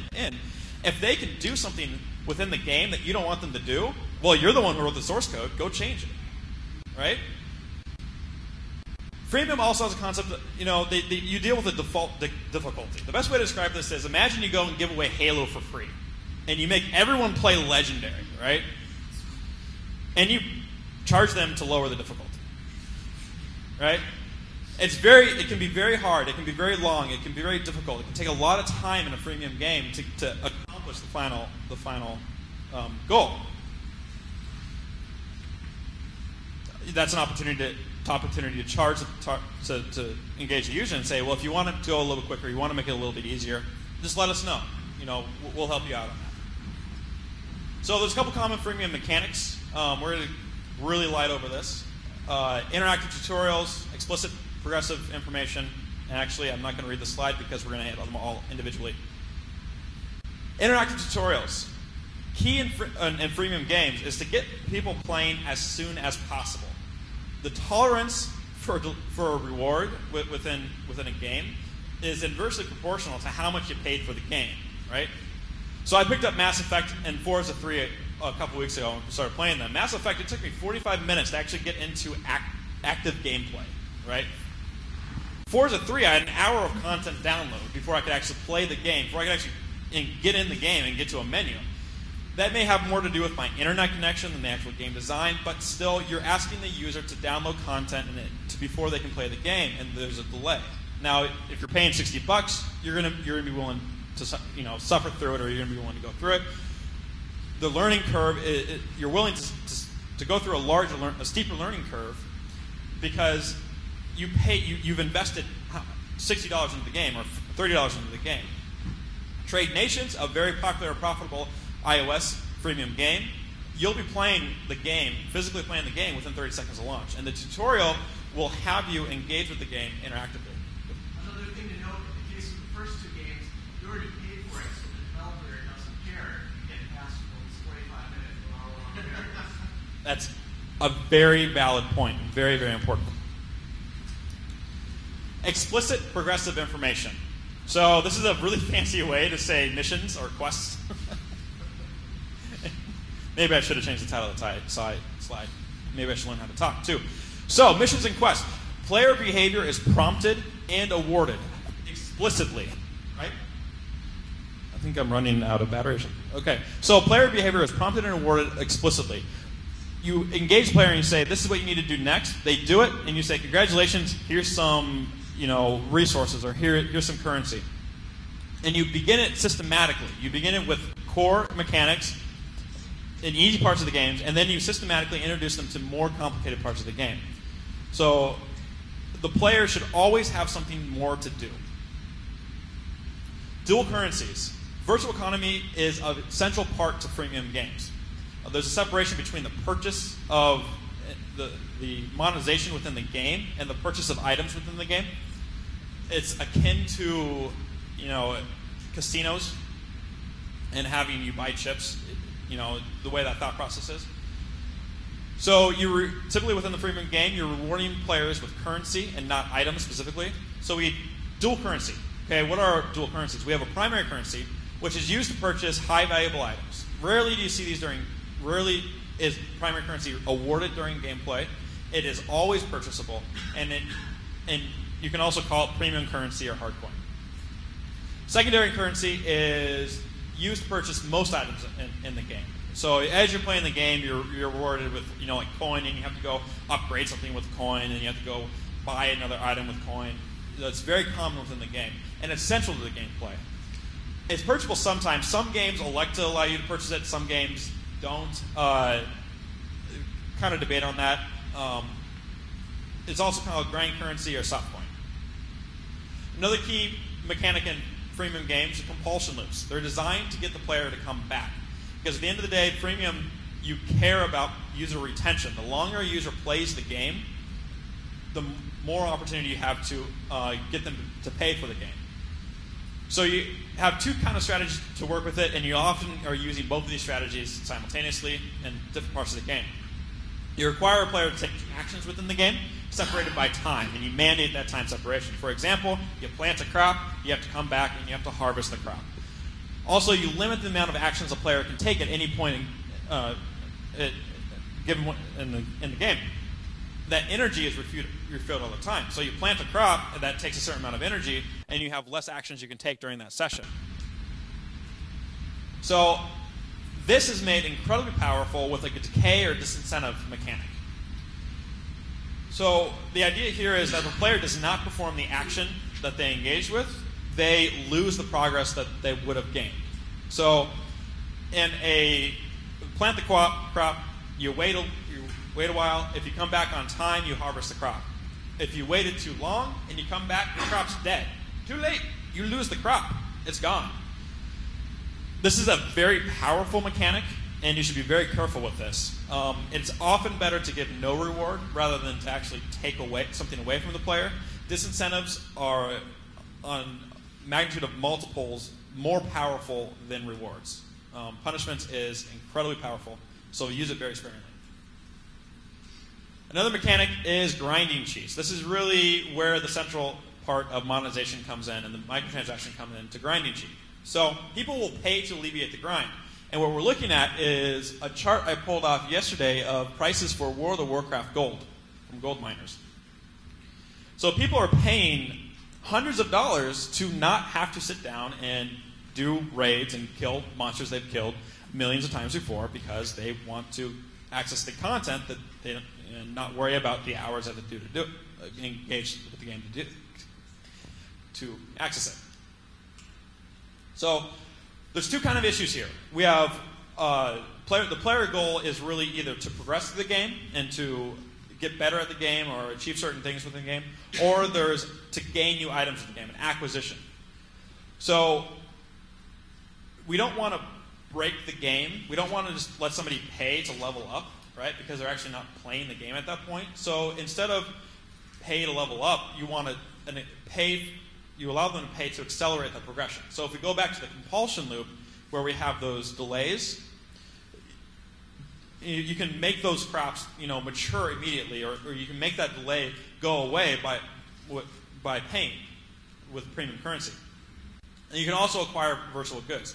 Now, these can be tactical or aesthetic. They don't necessarily have to be both.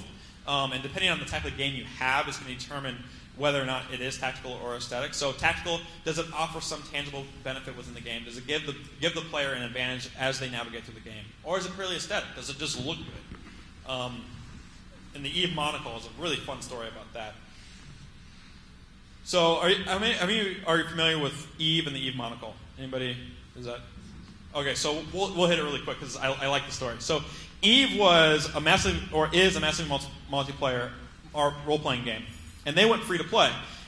And a lot of their user base didn't like it. And then Eve said, well, we're going to create an item that you can purchase and charge you $75 for this item. And it's the monocle. And it has no tactical benefit whatsoever. It's purely aesthetic. And their players didn't like it. They all got on forums and they said, this is highway robbery. Why would you charge $75 for an item that doesn't actually accomplish anything? To which Eve said, well, you don't have to buy it. So it's not really highway robbery. It's like an optional robbery. Do you want to be robbed or do you not want to be? Right? Interestingly enough, Eve announced that it is their highest grossing item within the game. They make more money off the monocle than any other item within the game. So all these people that were on forums saying, "Oh, this is highway robbery," were electing to be robbed. Critical within freemium games is you want to avoid pay to win. Pay to win will break your game. Games are fun inherently because they're challenging. We play games because they challenge us. Paying to simply take away the challenge breaks the game. So for a single player game, there's absolutely no reason to come back anymore. Why would you ever come back to a game that you've unlocked everything, you've accomplished everything just because you paid a little bit of money? Same with the same goes for cheating. I remember hacking X-Wing when I was a kid. Why would I play the game to get the medals when I can just change the source code to get the medals for myself? I stopped playing the game. Multiplayer really kills the game for everyone else who didn't pay. And it's not really fair to your non-paying users, and your non-paying users will never become paying users because they're not going to want to play the game because all the people that did pay are raping them, and it's just not fair. So, conclusions. What do we want to take away from this? First of all, distribution impacts monetization. The way that you get your game in front of a user impacts the way you make money off of that user. If you're going through consoles, it's really hard to do freemium games because there's not really support for microtransactions. If you're going through mobile, you're dealing with very light touch and very, the way you engage the users through iOS, freemium makes a lot of sense. Second of all, technology drives game mechanics. Server-side gameplay has changed and opened up a lot of different capabilities within games and a lot of different ways to make games and mechanics within games. We now have social mechanics. We can reward people for interacting with each other. We can have microtransactions now because we can manage them from the server, which means we can help players interact with the game and interact with content differently. Third of all, platform matters.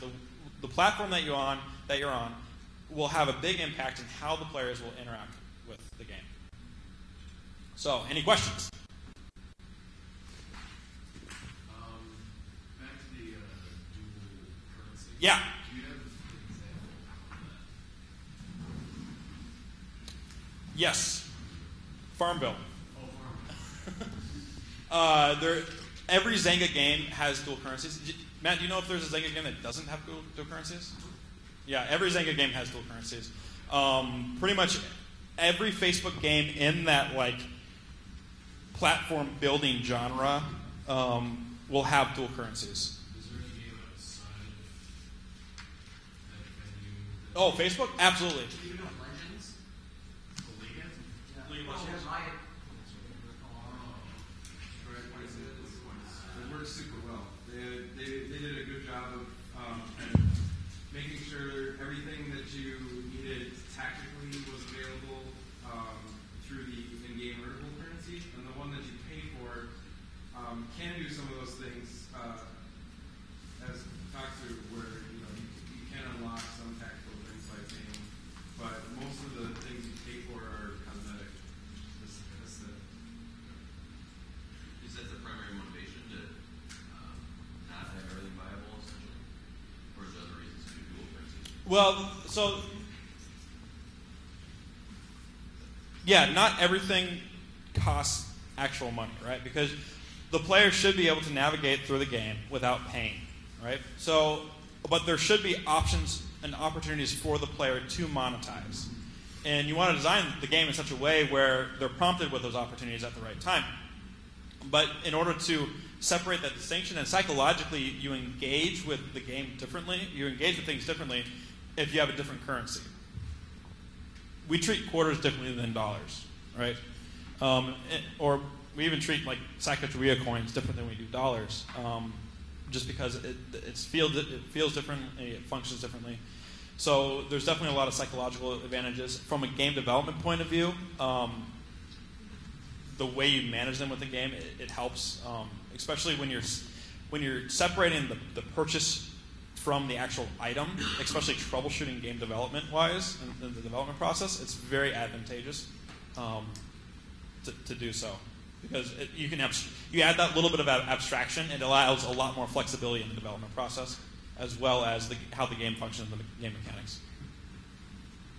Yeah. Have you guys noticed any difference between like a premium content $10 iOS game that maybe came out from EA versus and the drop-off point from the user standpoint versus the freemium? So in terms of length, are people sticking around longer in freemium, or are they sticking around longer in the... So if you can get EA to speak to that, I would love to hear it. Retention numbers like that typically aren't discussed publicly, much to my chagrin. My theory is that EA's retention on their mobile apps is rather poor, and I think, that's impacting some of the strategies and some of the things they're doing. They're buying up mobile development companies. They bought PopCap, completely different way of game development instead of just porting over console games. So, I've played a couple EA games, and I'm not too impressed with EA games on mobile. EA games on Xbox, yeah, game on. The same game on mobile, it's a different platform. And I don't know they're not going to tell you what the retention rates are. They're pretty silent on that. So over the years, there's been a Yeah.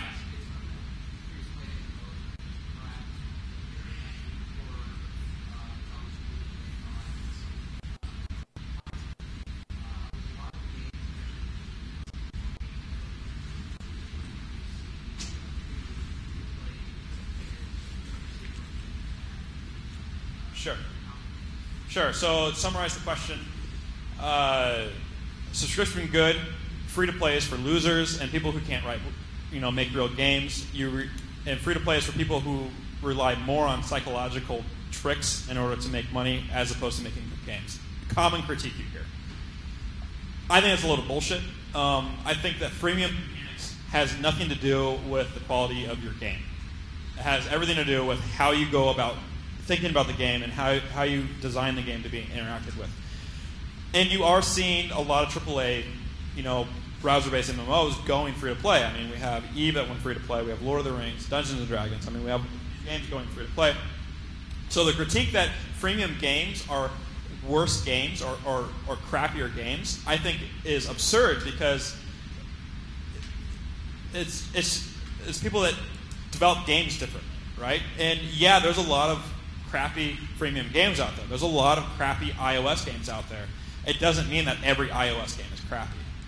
You can make really engaging, really fun freemium games, and Steam is a great example of this. They just announced, I forget the title of the game they were talking about, maybe someone here can help me.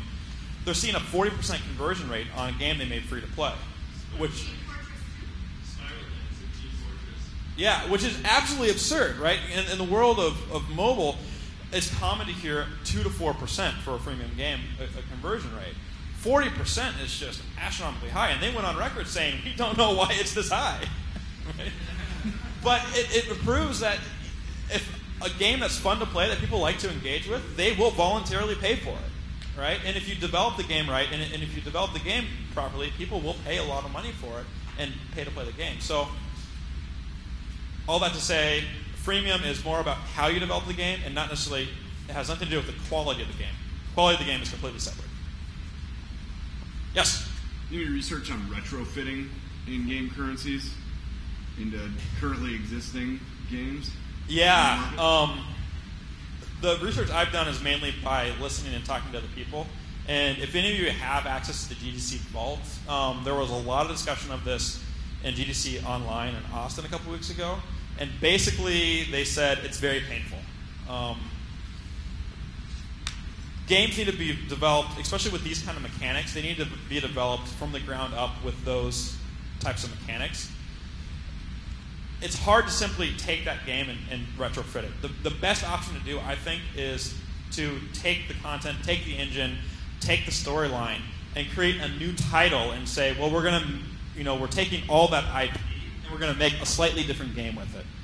And especially when you start changing the balancing, you start changing all that stuff. Players really don't like that because players like to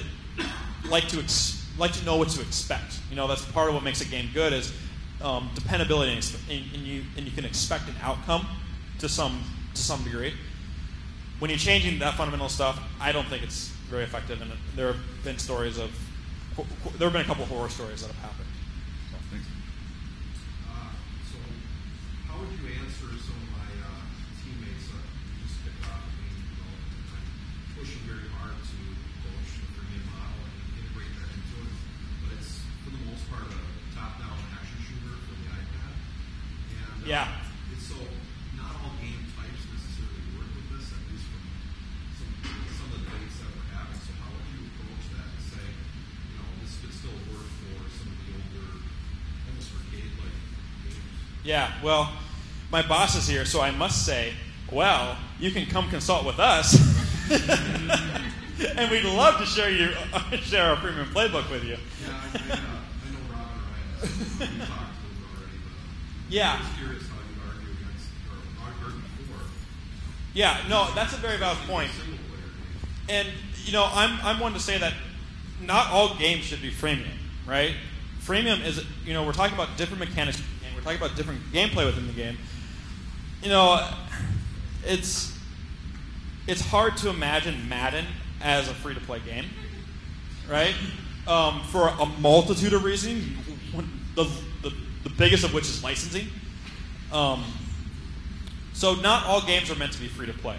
However, that doesn't mean you can't approach a game and engage it and change the way the player, take a first-person shooter and say, well, you can engage it a little bit differently. We can add a decay loop in there, or a decay mechanism in there. We can add, compulsion loop this way. So having those mechanics in there and just change, but it fundamentally alters the way you engage with the game. Modern Warfare is an extremely effective subscription game, and I say subscription very intentionally, with recurring revenue sources. But they're good at it because they're not a freemium game, and they're not using freemium mechanics because they don't need to. They're doing what they do very, very well. And so sometimes it makes sense to not have a freemium. Sometimes it does make sense. And there's a profitability question. Dev costs, profitability. The numbers we saw were, an argument for a lot of game development shops to go freemium. Yes. Do you feel pre-ordering a game and offering them credits or items that are beyond anything you could ever achieve in game or the same as having a second version? No. Very different than. How do you feel about it? The idea behind the dual currencies is that they're core to the continuous gameplay. Now, fortunately, you've shared a little bit about your story and how you're approaching this, so I think I can kind of get a decent idea of what you're asking. I think it's effective. I mean, if it's a way for you to, if you can sit there and tell people, I'm going to sell you content in the game before you even buy the game, and people are willing to buy that, I mean, I'm not going to tell you it's wrong to monetize that way. I mean, people are willing to buy that. And it's a creative way to engage and monetize the game. You obviously, I would be really curious as to how effective that is. And maybe we should talk in a couple months, and hear your story of what you think about how effective that is. That's a different discussion, though. Let's go, David. So can you talk about World of Warcraft double dipping and whether that's... Can you define the double dipping? Are you referring to charging subscription and moving towards... Charging the monthly subscription and in addition have in-game... Gold for purchase, right? Okay, well, I think one thing I forgot to mention is that World of Warcraft is a prime example of a game that can be freemium. On almost every level, right? One of which is the fact that the players have demonstrated that they don't all want to go through the grind. They want to be able to bypass the grind and something that has no material impact or no material gain within the game development that they have to do. They have to go through this grind, although it's not beneficial to them. they're willing to pay money to do that. So I have no problems with it, right? Because you're not forcing anybody to pay for it. You're saying this is an option that you can elect to do. From a game development point of view, you want to make sure that those players aren't getting, obviously, an unfair advantage over other players, in the sense that you shouldn't just be able to pay a lot of money and then all of a sudden be able to beat up on every other player, especially in a battle type. So do you feel that's having the dual revenue stream is something they're able to pull off because of their position in the market, or is that? No, I think it has a lot to do with the design of the game. The fact that grinding is so central to the game, and it's so long and so tedious, but then the game is also so addictive, and the player base is so committed. They're able to charge. Well, gold miners and World of Warcraft could choose, double dipping as possible because the way the game is developed. So you do believe that another company could, or I guess, would they have been able to do that if they didn't start out as a subscription? I guess. Absolutely. Because the gold miners were taking. So think about it this way: the gold miners. That lost revenue for Activision. Activision was basically writing a check to those gold miners every month, right? And saying, we don't care about that revenue stream, we're going to give it to you. And that seems like a bad business decision.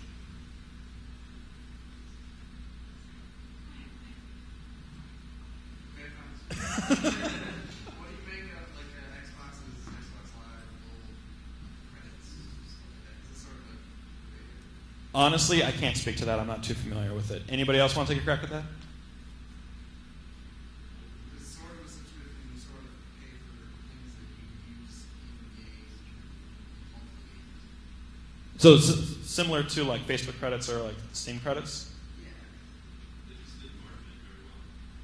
It's not many people do that. Sure. I mean, the platform currencies are distinct from the premium currency. So if we're talking about like the dual currency thing, the platform currency is distinct from the dual currencies within the game, because the platform controls that, and they're agnostic to each game. So what was I going to say to that? Sorry, you got me thinking. No, it's a great question. Well, no, some of the motivations are a little different. Yeah. You can go buy the Xbox card at the store, even if you don't have a credit card, instead of spending your money at your school lunch. Or with currency fluctuations in different countries and all that garbage, you can have better like pricing things. But You can also do it right from your Xbox. exactly, yeah, that's how adults do it. Yeah. That's how the adults do it for the 12-year-old kids that have really bad language. Second of all, I mean, that's the monetization stream for the platform and not for the game itself. So Facebook, you have 30% tax. iOS goes about it. They just, because you have to pay through iTunes, and they're not abstracting that. You're just paying the tax that way. So I think it's definitely different than the dual currencies in that regard. It'd be different if you could achieve them within game. That would be a huge difference. And you can't. That's kind of different about it. It's more of a virtual currency than a game. Yeah. Yeah, exactly. How does Apple actually enforce that? The 30% revenue, Yeah. they only send you 70% of what people pay. So So they process the transaction. if you're using a server though. All your transactions mostly for Apple. Yep. Yeah. You make your own payment system.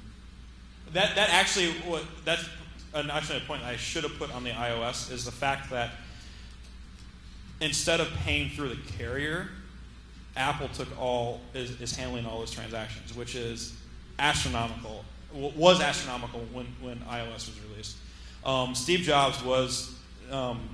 This may be offensive, but he was quite ballsy. He had a lot of chutzpah when he went out and did the iPhone, and he went out and changed the industry by taking people's money directly. And that's going back to giving giving the game developers access to their wallet directly. So Yeah, it's really about the friction or frictionless purchase. If you look at Apple licensing one-click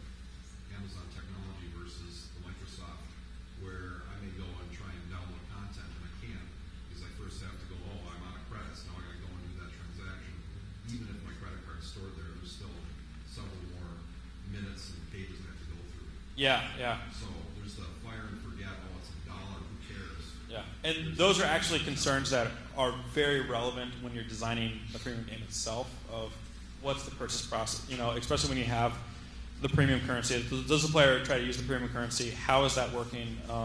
And how much friction is in that process of using premium currency and then purchasing that premium currency? So, yeah, that's a huge issue.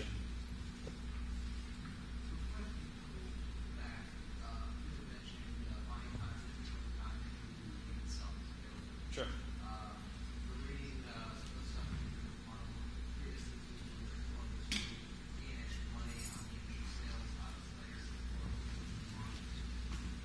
I think that's slightly outside of what we were talking about before, because I think we were talking about a game that hasn't necessarily been released before. Whereas Modern Warfare obviously has an established customer base. And so people know, it's kind of like saying there's going to be new, it's not like here's a new game, it's here's new content. I mean, it's using the same physics engine, it's using everything the same, they're just throwing new art on it, throwing a couple little bit of content on it.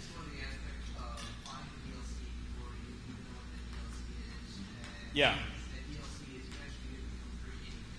But there's also a relationship of that you've played the game enough and you've established a relationship with the game developer, so you know that there's going to be some tactical advantage. Now, if they were really bad at balancing their guns, and some of their guns were really shitty, and some of their guns were really, really good, that's going to be a lot less appealing. And second of all, we don't know what the sales rates are. I'm a data guy. You talk about, hey, we have this cool idea for marketing, and I say, great, let's try it and see what the numbers come back as. So, that's a good question. Yeah. Well, it's going to be a lot more effective than an independent game developer trying to go out there and finance the game development through that means.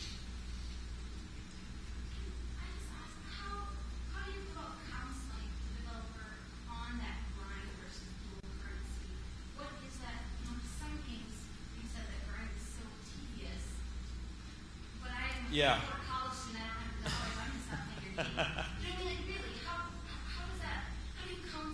So, I am much more in the data-informed camp of the world, where I think that there is an art to game development and there's instincts, and while Zynga was a bunch of web guys that made games, they weren't necessarily making good games. They were making people enjoy playing. So there's the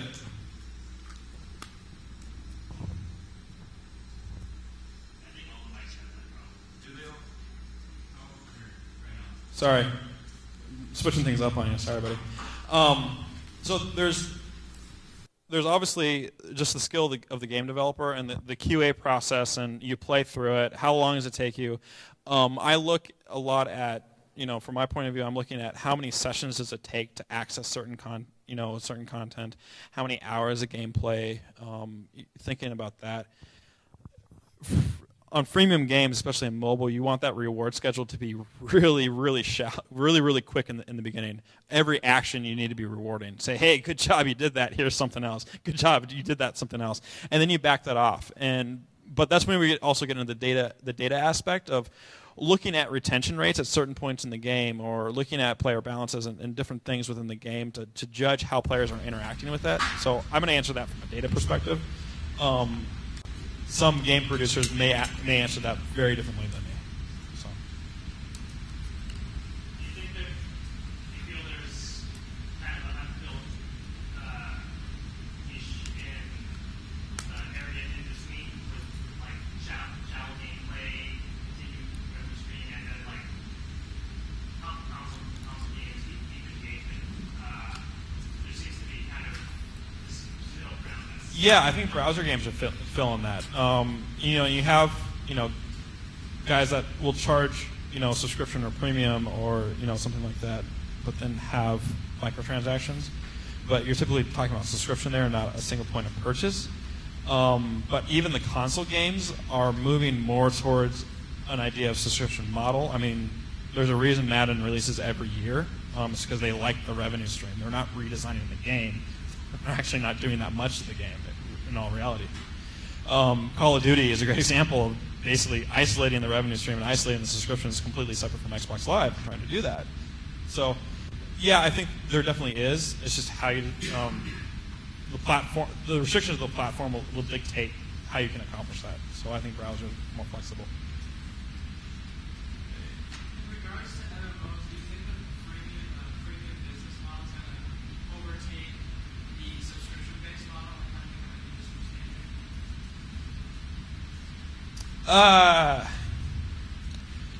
I'm not a huge MMO player myself, or if you're talking about the browser-based MMOs. I think, from what I've seen of the economics, yes, because the economics make sense.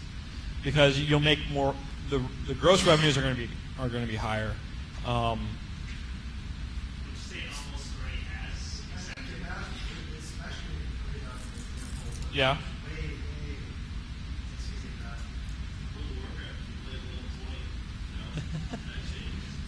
It's gated. It's not premium. But yeah. And well, and you raise, Korea and Japan. I mean, they've had freemium as a model. It's been more successful for longer. I mean, DNA, who bought MG Moko, has had very successful freemium games on mobile since feature phones, and early on mobile games they were doing freemium, and they did that very, very successfully. So there is a culture difference there, but you guys say yeah. If you guys say yeah, I'm going to agree with you. So, was there a question up here? I think I was just going to ask a question. No, Andy can't quite ask. International markets and premium games, China, Korea. I don't really have a question. Great question. They don't speak English. At least most of them don't. Oh, piracy issues. Well, that goes back to the platform. I mean, you're probably talking a little bit about. So obviously, Android, that's a huge issue with, especially internationally. Android just doesn't have the control over the platform that Apple does. Apple will keep that control over the platform. They like to control the platform. So, yeah, I mean, how are you planning on doing it? Yeah.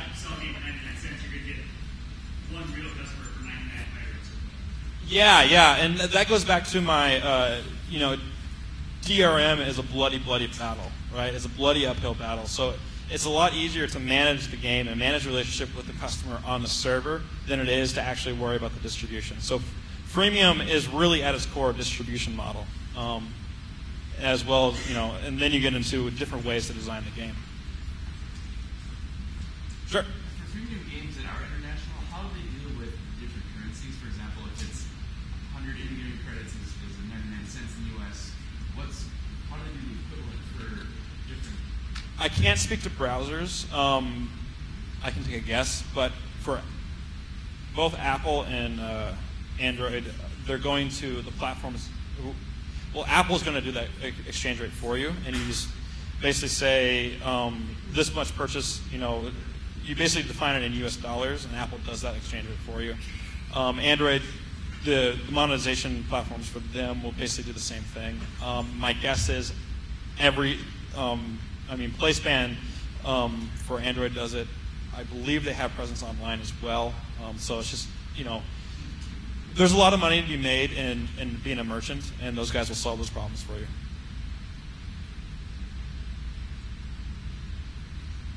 Any other questions? No. I bored you all enough? Justin! What kind of games do you charge them to specifically mobile, specifically freemium, and is that true? And if so, specific types of game genres, categories? Sure. Matt, you want to answer this? Yeah, so we're focusing just on freemium. Right now, iOS and Android potentially the platforms in the future. We'll see. As far as the genre of game, the one from all. Really looking for games with strong compulsions or concepts with strong compulsions. Yeah, and to add with that, I mean, Freemium is really young, and we were talking about different types of, can you make, an arcade game freemium, or can you make a first-person shooter game freemium? We're really excited with those problems, and we're really excited to look at the game and look at the mechanics of the game and to see, are there ways to engage the user with freemium mechanics on an established genre. So, do you guys like how I did? How I technically get people to pay before the game is even done? You feel like it's genius. You feel like output funding is a legitimate source of revenue? Yeah. If they're writing the check, right? But I mean, you do have that. For AAA games and stuff, like making someone pay for a game that is not even anywhere near this. Well, pre-orders. I mean, Yeah, that's true. like how buggy are or when they're starting to sell pre-orders.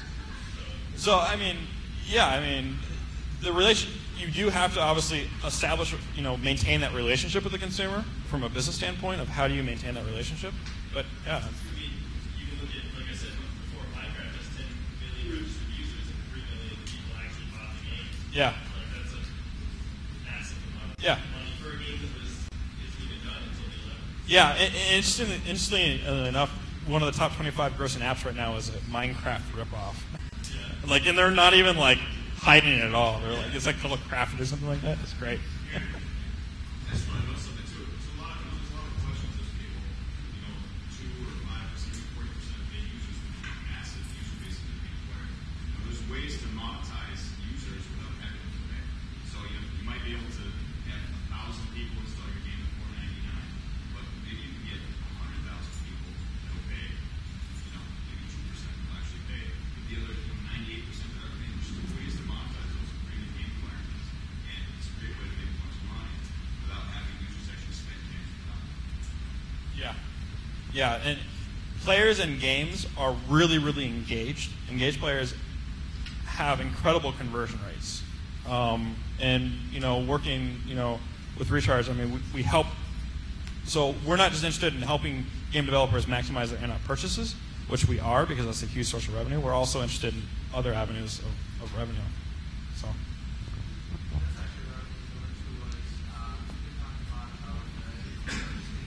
Sure.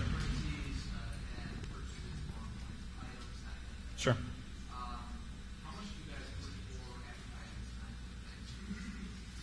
Recharge Studios is a wholly owned subsidiary of W3I, and one of W3I's core businesses is application distribution, especially on mobile, which is advertisements at the end of the day. It's an ad network. So we incorporate W3I's network and W3I's technology and W3I solutions in the partners we work with. So it's something that's we're the 2 to 4% common conversion, and as Matt said, the 96 to 98%, we're also looking at ways to help the developer realize monetization on those players. What about merchandise? Yeah, Angry Birds is great at it. Are there any other examples of companies doing that to Absolutely. success? Well, one of our partners, Battle Bears, Skyview, who has a franchise called Battle Bears, does merchandising. They're based out of Omaha. So they do some really cool stuff. You suppose there's going to be any Trade Nation plushies coming out anytime soon? So, all right. Well, we should probably wrap up. Great questions. Thank you so much for drinking my beer and being an audience. If you have any other questions, I'll be up here. So, thanks.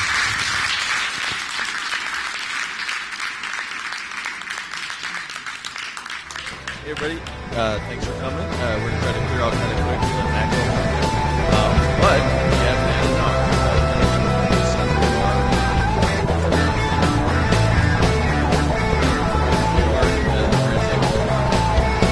For the first registration or anything, so just say, big mob.